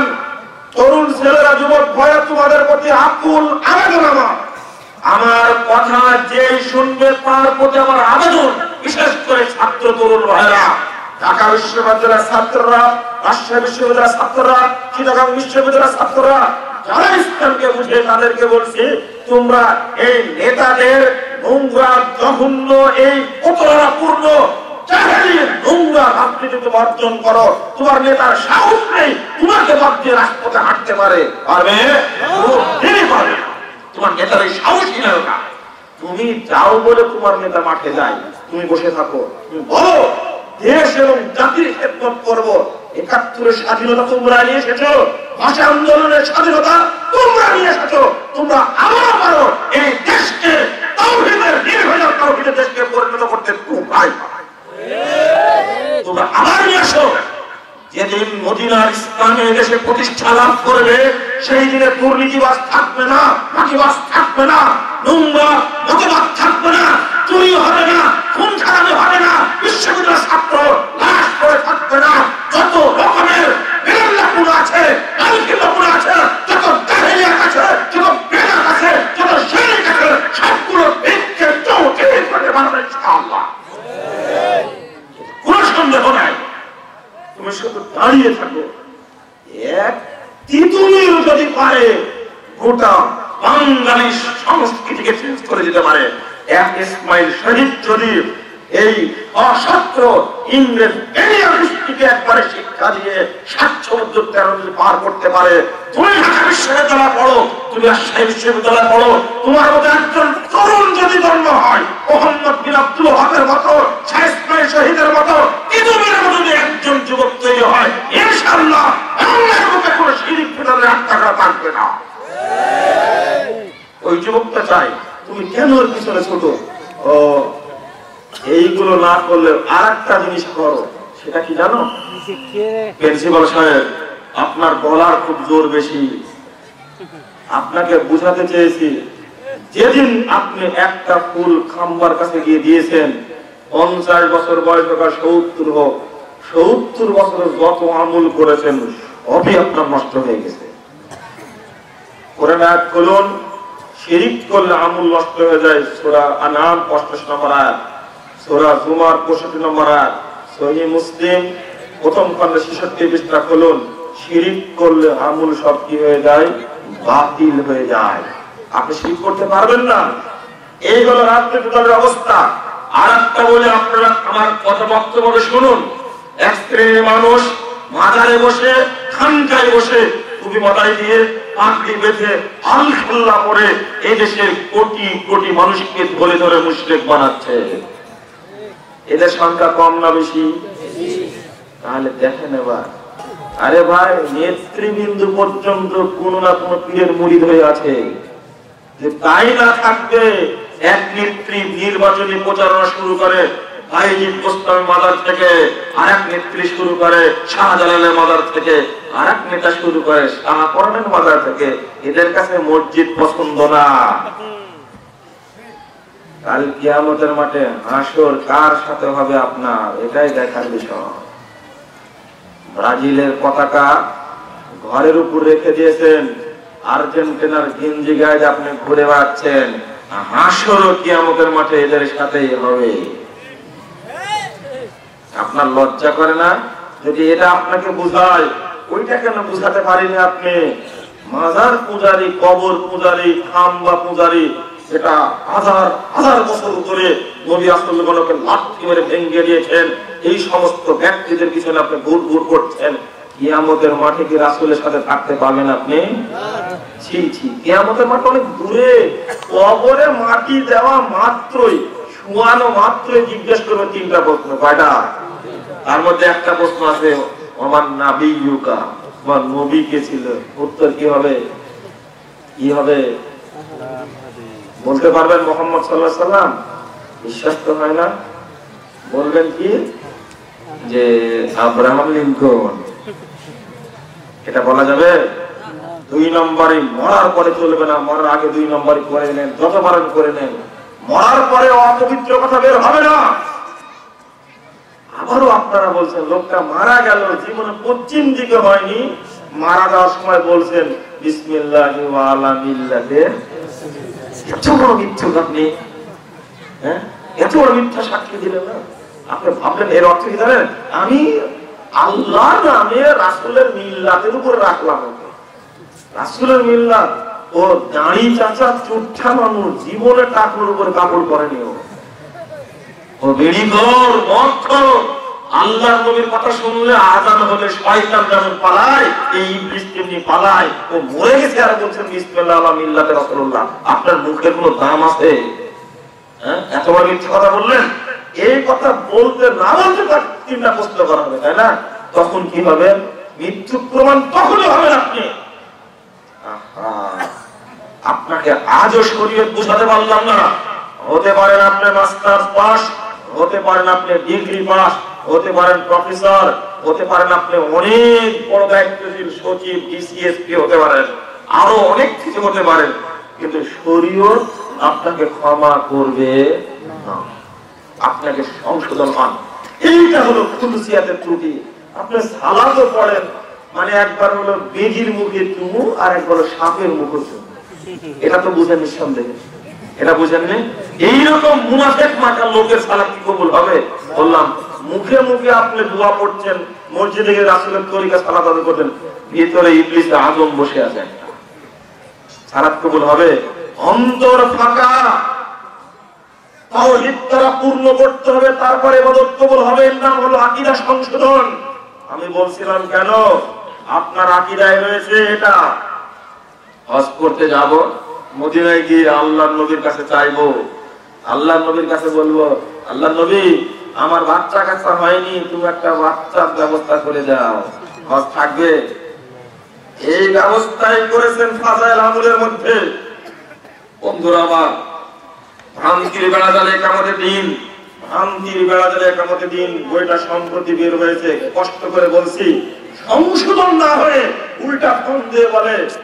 আমি দেখলাম যে কিছু ত্রুটি সবার মধ্যে আছে, ত্রুটিগুলো উল্লেখ করে সিরাতে মুস্তাকিমের পথে চলার আহ্বান করেছি। আমাকে ফোন দিয়ে বলে, মুজাফফর বীর মহসিন সাহেব, জি আপনার এত বড় সাহস, আমরা দেখবো আপনার কলিজাটার ওজন কতটুকু। দেখছেন? আমি বললাম যে মৌতের পায়খানা তো হয় উপরে হয়, আপনাকে তো আল্লাহ দায়িত্ব দেয়নি, এটা আমরা সুযোগ নেব। দেখছেন? ওর মধ্যে খারেজি, শিয়া, মুরজিয়া, জাহমিয়া, কাদারিয়া, সুফিবাদ, দেওবন্দি, বেরলভী, হানাফি, শাফি, মালিকি, হাম্বলি, চিশতিয়া, মুজাদ্দিদিয়া, নকশবন্দিয়া, কাদারিয়া, আক্রোশী, ফুরফুরা, সারসিরা, মানভান্ডারি, তারপরে আরো কি কোয়ান্টাম মেথড, তাবলিগ জামাত যা আছে, এরপরে কাজেরই মতবাদ, এরপরে ধরেছি গণতন্ত্র, সমাজতন্ত্র, ধর্মনিরপেক্ষতাবাদ, জাতীয়তাবাদ, যত পুষ্টি মতবাদ বাংলাদেশ চালু আছে সবগুলোকে ধরে অপারেশন করেছি। এটাই হয়েছে আমার অপরাধ, এটাই হয়েছে আমার অপরাধ। আমি চোখে অঙ্কুলি দিয়ে দেখিয়ে দিয়েছি, সব বই সংগ্রহ করে জবাব দিয়েছি কিভাবে মানুষকে ফাঁকি দিয়েছে এদেশের মানুষ। এটাই আমার অপরাধ হয়েছে। ভ্রান্তির বেলা যারা একামত দিন বের হওয়ার পরে যখন পীর সাহেব 2 টাকা পিস টিভিতে যখন আলোচনা হচ্ছে রাসূলের সালাত, এই আলোচনা শুনে অনেকেই বলছে, আমাকে বলছে মুসলমান থেকে খারিজ হয়ে গেছে। আমি বললাম যে বাহ, চমৎকার একটা অভিযোগ পাওয়া গেল। নাসিরউদ্দিন আলবানী যখন লিখলেন রাসূলুল্লাহ সালাত, তখন তাকে এই বাংলাদেশের একজন বড় একজন প্রতিষ্ঠিত আলেম মরেন এখন বেঁচে আছেন, তিনি বললেন আল্লাহর মতো একজন ব্যক্তিকে 800 বছর পরে পৃথিবীর আসা মহাদ্দেশ একজন নাসিরউদ্দিন আলবানী, তাকে বলছেন এ হলো ইহুদি খ্রিস্টানদের এজেন্ট। বলেন নাউযুবিল্লাহ। এত বড় একজন বিদ্বানকে বাংলাদেশে এত বড় একজন আলেম বলছেন। মাসিক মদিনার 2000 সালের জুলাই মাসের 16 নম্বর প্রশ্নের উত্তর খুঁজে দেখুন, ওখানে মধ্যে লেখছে এটা। আমি হতবাক পেয়ে গেছি, এত বড় একজন আলেম সম্পর্কে মন্তব্য করতে পারে, তা আমাকে তো আরো কিছু বলতে পারে না? আমি তো তার পেশাবের পানি টানার যোগ্যতা রাখি না। মানে হাজারো কোটি ছাত্র আছে তারা পেশাবের পানি টানার আপনার সুযোগই দিবে না। আমাদের বলতেই পারে এখন শুরু হয়েছে মানুষকে বোঝানো। একজন কলেজের টিচার যদি বলতে পারে যে আমি যদি আগে জানতাম 10 বছর আগে, তাহলে কোনোদিন ফুলের তুলা নিয়ে খাম্বার কাছে যেতাম না, বলুন আলহামদুলিল্লাহ। হতে পারে না? বলতে দিবেন তো আপনি। অনেক রাজনীতিবিদ আছেন যাদেরকে এখন দেখা যায় না, ওই প্রতিকৃতিতে ফুল দেওয়ার সময়। জাহেলিয়াত কাকে বলে? আপনি অন্তরটা পরিষ্কার করুন। অন্তর পরিষ্কার করা মানে আল্লাহু আকবার। কিভাবে আপনাকে বুঝাবো? যিনি আল্লাহ তিনি মুহাম্মদ, এই আকীদা কি ভালো আকীদা? হ্যাঁ, পচা আকীদা। হুজুর দোয়া করছে, ও হুজুর মুস্তাফা খুদা হোকা উতার পাড়া লাই মদিনা মে মুস্তাফা হোকা, সবাই বলছে আমিন। এর অর্থ কি জানেন? যিনি আসমানে খুদা হয়েছিলেন তিনি মদিনায় নাজিল হয়েছেন মুস্তাফা হয়ে। বলছেন নিমের ওই আহমদ আর আহাদ একই। নিমের ওই পর্দা তীরে উঠিয়ে দিলে মন দেখবিশতায় বিরাজ করে আহাদ নিরঞ্জন। বলুন আহমদ কার নাম? মুহাম্মদ সাল্লাল্লাহু আলাইহি ওয়াসাল্লামের নাম। আর আহাদ কার নাম? আল্লাহর নাম। আহমদের নিমটা তুলে দিলে কি হয়ে যাবে? আহাদ হয়ে যাবে। ইন্না লিল্লাহি ওয়া ইন্না ইলাইহি রাজিউন। কোথায় আপ আর কোথায় মাবুদ? মাবুদ সপ্তম আসমান উপরে আরেকের উপরে সমন্বিত, আর এই আপ হলো দুনিয়াতে দুইটাকে এক করে রেখেছে। ও কালেমা শাহাদাত পড়েনি, কালেমা শাহাদাতের সময় অস্বীকার করেছে। দেখেছি বলে দিয়েছি স্পষ্ট, আমরা কালেমা শাহাদাত অস্বীকার করছি এভাবে। আল্লাহ আমরা শিখিয়েছি কি? আশহাদু আল্লা ইলাহা ইল্লাল্লাহ, তারপরে ওয়া আশহাদু আন্না মুহাম্মাদান আবদুহু ওয়া রাসূলুহু। মানে কি বুঝতে পেরেছেন তো? মুহাম্মদকে আগে কি বলে স্বীকার করেছি? বান্দা বলে স্বীকার করেছি। আবদুহু ওয়া রাসূলুহু, আগে স্বীকার করেছি আল্লাহর বান্দা, তারপর কি বলেছি? দেখেন আল্লাহ রাব্বুল আলামিনের হিকমতকে তাৎপর্য বর্ণনা করে শেষ করতে পারবেন? যখন তিনি নিয়েছেন তাকে মিরাজে যখন নিয়ে যাচ্ছেন, আল্লাহ রাব্বুল আলামিন যখন পরিচয় দিচ্ছেন মুহাম্মাদের, কি বলে? সুবহানাল্লাযী আসরা বিআবদিহি লাইলাম মিনাল মাসজিদিল হারাম ইলাল মাসজিদিল আকসা। বলছেন কি? সুবহানাল্লাযী আসরা বিআবদিহি। মুহাম্মদকে কি বানালেন আল্লাহ? আব্দ বানালেন। আল্লাহর সঙ্গে মুলাকাত করতে গেছেন বলে তিনি আল্লাহ হয়ে গেলেন, এটা নয়, বরং তিনি কি? বান্দা। আজকে বাংলাদেশের মুসলমান আল্লাহ আর মুহাম্মদের মধ্যে কোনো পার্থক্য করে না। শুধু আল্লাহ মুহাম্মদ না, পীর সাহেবের মধ্যে আল্লাহর মধ্যে কোনো পার্থক্য নেই। এটা হলো পচা আকীদা, শিরকি আকীদা। মনে রেখে সালাত হবে না। একটা জিনিস বলে এখানে বলতে ভুলে গেছি, সেটা হলো ছোট্ট কথা শুনেন। ইহুদি ধর্মকে কেউ বিশ্বাস করেন? এখানে কেউ আছেন? খ্রিস্টান ধর্মকে কেউ বিশ্বাস করেন? বিশ্বাস করেন না, বুঝলাম আমরা। ইহুদিদের উপরে কিতাব নাযিল হয়েছিল না? কি কিতাব? তাওরাত। মুসা আলাইহিস সালাম নবী ছিলেন। ঈসা আলাইহিস সালাম কাদের নবী ছিলেন? খ্রিস্টানদের। তাদের উপরে কি নাযিল হয়েছিল? তাওরাত। খুব শিক্ষিত মানুষ যারা আছেন তারা সহজেই বুঝবেন। আমি বলতে চাচ্ছি, কিতাবধারী নবী এসেছিল, এই ইহুদি খ্রিস্টানদেরকে আমরা বিশ্বাস করি না। করি কারণ মুহাম্মদ সাল্লাল্লাহু আলাইহি সাল্লাম আসার পরে তাদের কিতাব বাতিল হয়ে, তাদের দ্বীন বাতিল হয়ে গেছে। ঠিক? বিশ্বাস করি না। তাই কিতাবধারী নবীওয়ালা কওমকে বিশ্বাস করি না। কিন্তু পরবর্তীতে কাফের, মুশরিক, বেদিন, মুনাফিক, আল্লাহদ্রোহী, মুসলিম উম্মাহর শত্রু, এই সমস্ত ব্যক্তিদের তৈরি করা মতবাদ, গণতন্ত্র, সমাজতন্ত্র, জাতীয়তাবাদ, ধর্মনিরপেক্ষতাবাদ, এই টাকা টাকা জাহেলি মতবাদকে মানি আমরা। বলুন আমাদের ইজ্জত বলতে কিছু আছে? আমি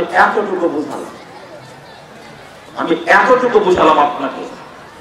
শেষ আলোচনা আমার সালাতের পদ্ধতির ব্যাপারে। আমি অসুস্থ মানুষ, আপনার এখানে এসে অবস্থা দেখলে হয়তো আল্লাহ একটু শক্তিটা দিয়ে দিয়েছেন। আমি শুয়েছিলাম, আমি বসে আছি, আর আপনি এখন উঠছেন কেন? আপনার এত কি প্রয়োজন বলেন তো দেখি? দুই একজন মানুষ উঠছে, সবার ডিস্টার্ব করছে। এখন তো প্রয়োজন আপনি যেতে পারেন, আপনার প্রতি আমি সম্মান রেখেই বলছি। কিন্তু আমি তো উঠবো, এখানে উঠবো না। আপনাকে বলছি সবচেয়ে বড় জিনিস হলো আমি সালাত আদায় করি বটে, তবে নবী মুহাম্মদ সাল্লাল্লাহু আলাইহি ওয়াসাল্লামের তরিকায় আদায় করি না। এটা হলো সমস্যা। কালকে আলোচনা করছিলাম ঠাকুরগাঁর মধ্যে, দেখুন আল্লাহ রাব্বুল আলামিন বলেছেন ছোট্ট সূরায় ছোট্ট একটা আয়াত, ফাওয়াইদুল লিল মুসাল্লিন, মুসল্লিদের জন্য ওয়াইল নামক শাস্তি, ওয়াইল জাহান্নাম, এরা এই শাস্তি ভোগ করবে। আল্লাযীনা হুম আন সালাতিহিম সাহুন, যারা তাদের সালাতের ব্যাপারে উদাসীন। মানে আপনি সালাত পড়ছেন, কখন পড়ছেন হিসাব নেই, কিভাবে পড়ছেন হিসাব নেই, যেভাবে পড়ছেন ওইভাবে পড়েন। ওই যে তারা বলে দেখো শুধু নামাজ পড়ে কে, তারপরে কি, আর তোমরা বলো ওই নামাজি যাবে ওয়াইল, নাকি একটা ভুলে গেলাম, একটা জাগরণী শফিকুল ইসলাম গায়। আপনি ভাবুন ছোট্ট একটা আয়াতের মধ্যে, এই ছোট্ট সূরার মধ্যে আয়াতটা কেন, এই আয়াতটা যদি সূরা বাকারার মধ্যে থাকতো হতো না? তাহলে মুসল্লিরা জাহান্নামে যাবে এটা প্রমাণিত হয়। দুই নম্বর কথা হলো এই নবী মুহাম্মদ সাল্লাল্লাহু আলাইহি ওয়াসাল্লাম বলেছেন তাবরানী আওসাত 1859 নম্বর হাদিস, আউয়ালু মা ইউহাসাবু বিল আবদু ইয়াওমাল কিয়ামাহ সালাহ, কাল কিয়ামতের মাঠে সর্বপ্রথম হিসাব নেওয়া হবে সালাতের। ফাইন সালাহাত সালাওয়াত সাইরুল আমালি, সালাত যদি শুদ্ধ হয় অন্যান্য সমস্ত আমল শুদ্ধ হবে। ওয়াইন ফাসাদাত সাইরুল আমালি, সালাত যদি অশুদ্ধ হয়, সালাত যদি বেঠিক হয়, সমস্ত আমল বেঠিক হয়ে যাবে। সালাত হলো কিয়ামতের মাঠের অ্যাডমিট কার্ড। পরীক্ষার্থী ভাইটি ইংরেজি মুখস্থ করেছে, পাটিগণিত মুখস্থ করেছে, বাংলা মুখস্থ করেছে, আরবি সাহিত্য, উসুলে ফিকহ সব মুখস্থ করেছে, 10 বছর যাবত পড়ছে, এসএসসি পরীক্ষা দেবে। তাই পরীক্ষার হলে যাচ্ছে বটে, কিন্তু অ্যাডমিট আসেনি, পরীক্ষা দিতে পারবে না। পরীক্ষা পারা দূরে কারো হলেই ঢুকতে দেবে না, দিবে? এটা হলো অ্যাডমিট কার্ড কিয়ামতের মাঠে। এটা থাকলে বাকিগুলো আপনাকে জানানো হবে, না থাকলে জানতে দেওয়া হবে না।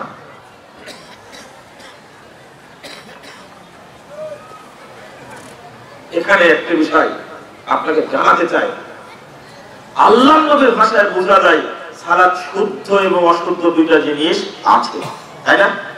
তাহলে আপনি কোন সালাত আদায় করেন, শুদ্ধ সালাত না অশুদ্ধ সালাত আদায় করেন, এটা আমার বিষয়। আল্লাহর নবী মুহাম্মদ সাল্লাল্লাহু আলাইহি ওয়াসাল্লাম বলেছেন সহিহ বুখারীর 631 নম্বর হাদিস, প্রথম খণ্ডের 188 পৃষ্ঠা খুলুন, সাল্লু কামা রাআইতুমুনি উসাল্লি, তোমরা ওই ভাবে সালাত আদায় করো যেভাবে আমাকে সালাত আদায় করতে দেখছো। একজন ব্যক্তির তরিকায় সালাত আদায় করতে হবে, তিনি কে? মুহাম্মদ সাল্লাল্লাহু আলাইহি ওয়াসাল্লাম। আমি আপনাকে বুঝাচ্ছি অন্য কোন ব্যক্তির তরিকায় সালাত চলবে না। এক। দুই নম্বর কথা হলো এই হাদিস দ্বারা প্রমাণিত হয় ফরজ সালাত, নফল সালাত, সুন্নাত সালাত, জানাজার সালাত, ঈদের সালাত, তারাবির সালাত, তাহাজ্জুদের সালাত, বেতের সালাত, জানাজার সালাত সবগুলো আদায় করতে হবে একজনের তরিকায়, তিনি কে? মুহাম্মদ সাল্লাল্লাহু আলাইহি ওয়াসাল্লাম। কোন নবীর তরিকায় আদায় করলে চলবে না। ইমাম, হুজুর, মুফতি, খতিব, বক্তা হুজুর থাক, কোন নবীর তরিকা আদায় করলে চলবে। আমি হয়তো এটা বুঝানোর জন্য চেষ্টা করবো, আপনাদেরকে বুঝাতে পারবো কিনা জানি না। এখানে একটা হাদিস শুনে নিন। নবী মুহাম্মদ সাল্লাল্লাহু আলাইহি ওয়াসাল্লাম একদিন মসজিদে নববীতে বসে আছেন, একজন সাহাবী ঢুকলেন, সালাত আদায় করে সালাম দিলেন। আল্লাহ নবী বললেন এর কি ফাসাল্লি ফাইনা ওয়াসাল্লি, সালামের উত্তর নেওয়ার পরে আল্লাহ নবী মুহাম্মদ সাল্লাল্লাহু আলাইহি ওয়াসাল্লাম বললেন এর যাও সালাত পড়ো। তুমি সালাত পড়োনি, বলা মাত্রই সাহাবী চলে গেল, আবার সালাত পড়লো। দ্বিতীয়বার আসলো, আবার এই কথা বললেন। তৃতীয়বার আসলেন, আবার এক কথা বললেন। শেষবার বলছেন আল্লাহর নবী আল্লিমনি আস-সালাহ, আমি আপনাকে সালাত শিক্ষা দিন। ওয়ালা উহসিনু আলা হাযা, এর চেয়ে ভালো করে সালাত আদায় করতে পারবো না। আমি যদি শুধু আপনাকে বলি এখন একটু উপরে আসেন, আসার পরে 2 রাকাত সালাত আমার কাছে আদায় করেন, আমি যদি বলি আমার বিশ্বাস আপনি আপনার 70 বছর যত ভালো করে সালাত আদায় করেছেন আজকে তার চেয়ে বেশি ভালো করে আদায় করবেন। আমি কি ভুল বললাম? এটা কখনোই না। অবশ্যই আসেন আপনি প্রমাণ করে দিন। তাহলে বিশ্বনবী মুহাম্মদ সাল্লাল্লাহু আলাইহি সাল্লাম তার সামনে এই সাহাবী কেমন করে সালাত আদায় করতে চিন্তা করুন। নিজেই বলছে লা উহসিনু আলা হাদা, আল্লাহ নবী এর চেয়ে সুন্দর করে সালাত আদায় করতে পারবো না বললেন। একটু চিন্তা করুন তো দেখি, আল্লাহর নবীর যুগে রাসূলের সামনে মসজিদে নববীতে একজন সাহাবী সালাত আদায় করছেন, অথচ আল্লাহ নবী বলেন তুমি সালাত পড়োই। অথচ সালাত কয়বার আদায় করেছে? তিনবার সালাত আদায় করলেন। আল্লাহ নবী বললেন তুমি সালাত আদায় করোই। মানে কি জানেন? বুঝাতে পারেনি। মা এবং লাম যদি দুইটা শব্দ আছে, মা সাল্লাইতা তুমি সালাত আদায় করোনি, তুমি সালাত আদায় করোনি। এক আরেকটি কথা হলো লাম তুসাল্লি তুমি সালাত আদায় করোনি। দুইটা শব্দের অর্থ বাংলা ভাষায় একই হয়, কিন্তু মা এর অর্থ হলো সাময়িক তুমি করোনি, লাম যখন আসবে নাফি জাহাদ ও জীবনেও করে। আমি ওরা বুঝাতে পারলাম না। আরবি ভাষা যারা জানেন তারা শর্ট করে বুঝবেন। মা সাল্লাইতা এই বাক্যের অর্থ, লাম তুসাল্লি এই বাক্যের অর্থ, দুইটা বাক্যের অর্থ একই। তবে মা সাল্লাইতা এখন সালাত আদায় করার অর্থ হবে লাম তুসাল্লি অর্থ বললে ও কোনো দিনই পড়ে। এই আয়াত এই হাদিসটা দ্বারা আপনি আরেকটা হাদিস বুঝেন। নাসাঈর 1312 নম্বর হাদিস, নবী মুহাম্মদ সাল্লাল্লাহু আলাইহি ওয়াসাল্লামের সাহাবী হুজাইফা এক ব্যক্তিকে সালাত আদায় করতে দেখলেন, দেখার পরে বলছেন এই মা তুসাল্লি, এই তুমি কতদিন যাবত সালাত পড়ো? তখন ওই লোকটি বলছে মুনজু 40 সানা, আনুমানিক 40 বছর যাবত। তখন বলছেন লাউ মুত্তালা হাদা মুত্তালা গায়রুল ফিতরাতি আল্লাহু ফাতারাল্লাহু মুহাম্মাদান সাল্লাল্লাহু আলাইহি ওয়াসাল্লাম, এই তুমি 40 বছর না এইভাবে সালাত পড়তে পড়তে যদি মারাও যাও তবুও তুমি মুহাম্মাদের উম্মত হয়ে মারা যেতে পারবে না। সালাত পড়ার পরে আমাদের দিন থেকে বেরিয়ে যায় হাদিস প্রমাণ। রাসূলের যুগে কথা একটা বললাম, সাহাবীদের যুগের কথা বললাম, আর আপনি এখনই ভাবলেন যে আমার সালাত সঠিক হচ্ছে। আপনি তো পড়াই পারেন না, আপনার সালাত বেদাতে ভর্তি, আপনার সালাত জাল হাদিসে ভর্তি, আপনার সালাত মন গড়া কথাই ভর্তি। সালাত কবুল হবে কেমনে? রাসূলের সালাত নাই। ইমাম আহমদ বিন হাম্বল রাহিমাহুল্লাহ 240 হিজরি আগে বলছেন, এই সাথীরা শোনো, যদি তুমি 100 মসজিদে সালাত আদায় করো কোথাও তুমি নবীর সালাত পাবে না। ফাত্তাকুল্লাহ ফি সালাতিকুম ওয়া সালাতা সাহিবিকুম, তোমরা সালাতের ব্যাপারে আল্লাহকে ভয় করো, তোমাদের সাথীদের সালাতের ব্যাপারে আল্লাহকে ভয় করো। 100টা মসজিদে সালাত পড়ো তুমি, রাসূলের সালাত পাবে না। 241 হিজরি আগের কথা। এবার আপনি বলুন বাংলাদেশে যে সালাত চলছে এটা কি নবীর সালাত? প্রথমেই ওযুর কথা যদি বলি, ওযুতে প্রথমেই ত্রুটি। দোয়া পড়ার সময় বলছে বিসমিল্লাহির রহমানির রহিম, আল ইসলামু হাক্কুন ওয়াল কুফরু বাতিলুন, আল ঈমান নূরুন ওয়াল কুফরু যুলমাতুন। ওযু করার শুরুতে শুধু বলতে হবে বিসমিল্লাহ। কি বলতে হবে? বিসমিল্লাহ। 2 নম্বর, প্রত্যেক অঙ্গ ধোয়ার সময় দোয়া নেই, কিন্তু এই দোয়া তৈরি করেছে তার আগে ওযু করার একটা নিয়ত পড়া হয় এই দেশে, হয় না? হয়। কোন দলিল নাই, এগুলো ইহুদি খ্রিস্টানদের চক্রান্ত ষড়যন্ত্র। 2 নম্বর, ওযু শেষে পড়তে হবে আশহাদু আল্লা ইলাহা ইল্লাল্লাহ ওয়াহদাহু লা শারীকা লাহু ওয়া আশহাদু আন্না মুহাম্মাদান আবদুহু ওয়া রাসূলুহু। এর সাথে যোগ দিবে তিরমিজি বর্ণিত হাদিস আল্লাহুম্মা জাআলনা তাওয়াবিন ওয়া জাআলনা মুতাতাহহিরিন। শেষ হয়ে গেল। আসমানের দিকে তাকিয়ে দোয়া পড়ার হাদিস জয়ীফ, আসমানের দিকে তাকাতে হবে না। ওযুর পরে সূরা কদর পড়তে হবে 3 বার।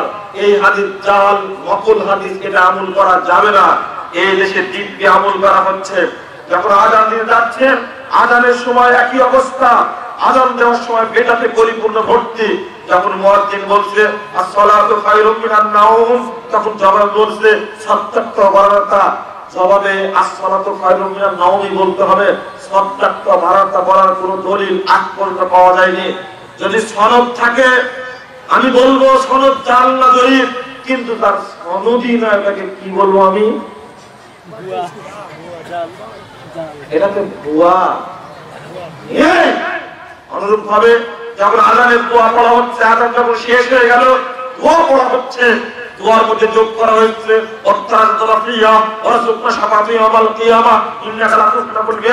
এর কোন ভিত্তি নেই। দুঃখের বিষয় হলো এইগুলো যে ধর্ম এখন চলছে, আমার দোয়াটা পড়ছে হাত তুলে, আযানের দোয়া হাত তুলে পড়তে তার কোনো দলিল নাই।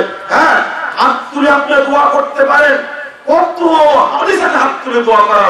হাত তুলে দোয়া করলে আল্লাহ খালি হাত ফেরত দেন না। আপনি ফরজ সালাতের পরে একাকি হাত তুলে দোয়া করুন, সুন্নাতের পরে করুন। আল্লাহর নবীর মাথার উপরে যখন সেজদা অবস্থায় উটের ভুঁড়ি চাপিয়ে দিয়েছিল আবু জাহাল, ফাতেমা রাদিয়াল্লাহু আনহা এসে সরিয়ে দিলেন। আল্লাহর নবী মাথা তুলে সেদিন হাত তুলে দোয়া করেছিলেন। আপনি হাত তুলে দোয়া করুন। দেখেন বিপদে পড়লে হাত তুলে দোয়া করা যায়, রোগীর জন্য হাত তুলে দোয়া করা যায়। অ্যাক্সিডেন্ট হয়েছে হাত তুলে দোয়া করুন, বিপদগ্রস্ত হয়েছে হাত তুলে দোয়া করুন। হাত তুলে দোয়া করার অনেক হাদিস আছে, কিন্তু ফরজ সালাতের পরে, ঈদের পরে, জানাজার পরে, মৃত্যু ব্যক্তিকে দাফন করার পরে, জালসার পরে, বিবাহের পরে প্রচলিত পদ্ধতিতে যে মুনাজাত করা হয়, এই দোয়া করলে আল্লাহ নবী অপমান করা হবে। এই দোয়ার ভিত্তি শরীয়তে নেই। আপনি ঠিক বললেও ঠিক, না বললেও ঠিক। ঠিক বলার পরোয়া করি না, দিনাজপুরে মানুষকে সংশোধন হওয়ার জন্য বলছি। বন্ধুরা আমার, আপনাদের প্রতি অনুরোধ জানাচ্ছি, সালাত শুদ্ধভাবে আদায় করুন। এরপরে যখন সালাত আপনি জানাতে যাচ্ছেন, তখন আগেই নিয়াত করছেন। এরপরে বলছেন নাওয়াইতু আন উসাল্লি সালাতাল যুহর বলে না নিয়াত করছেন। সাহাবা কেরাম করেননি, আল্লাহর নবী করেননি, সাহাবা কেরাম করেননি, তাবেঈন করেননি, তাবেঈন করেননি। এটা হলো উপমহাদেশের তৈরি করা হাদিস, এটা চলবে না। চাই নামাজের দোয়া বানানো হয়েছে, ইন্নী ওয়াজ্জাহাতু ওয়াজহিয়াল্লাযী ফাতারাস সামাওয়াতি ওয়াল আরদ। চাই নামাজের দোয়া বলবে, শরীয়তে কোনো দোয়ার ভিত্তি নাই। চলছে সমাজে, আপনি কি বলবেন? আল্লাহু আকবার বলে হাত যখন তুলছে, বুড়ো আঙ্গুলি তখন দিচ্ছে কানের লতির নিচে। যে না, আপনার পুরো সালাতকে আপনি তদন্ত করুন, দেখবেন যে সালাত চলছে ওই সালাত নবীর সালাত নয়, হয় মিথ্যা সালাত, নয়তো জাল সালাত, নয়তো জৈব সালাত। রাসূলের তরিকায় কোন সালাত প্রচলিত সমাজে নেই। আমি এই জিনিসটা তদন্ত করতে গিয়ে আমি আজকে জনগণের কাছে খারাপ হয়ে গেছি। হাজারো মানুষ আজকে, হাজারো যুবক বেদাতি ছিল, তারা আজকে সঠিকভাবে সালাত আদায় করা শুরু করেছে। সালাত যখন শুরু করেছে, দলিল সহ জবাব দিচ্ছে।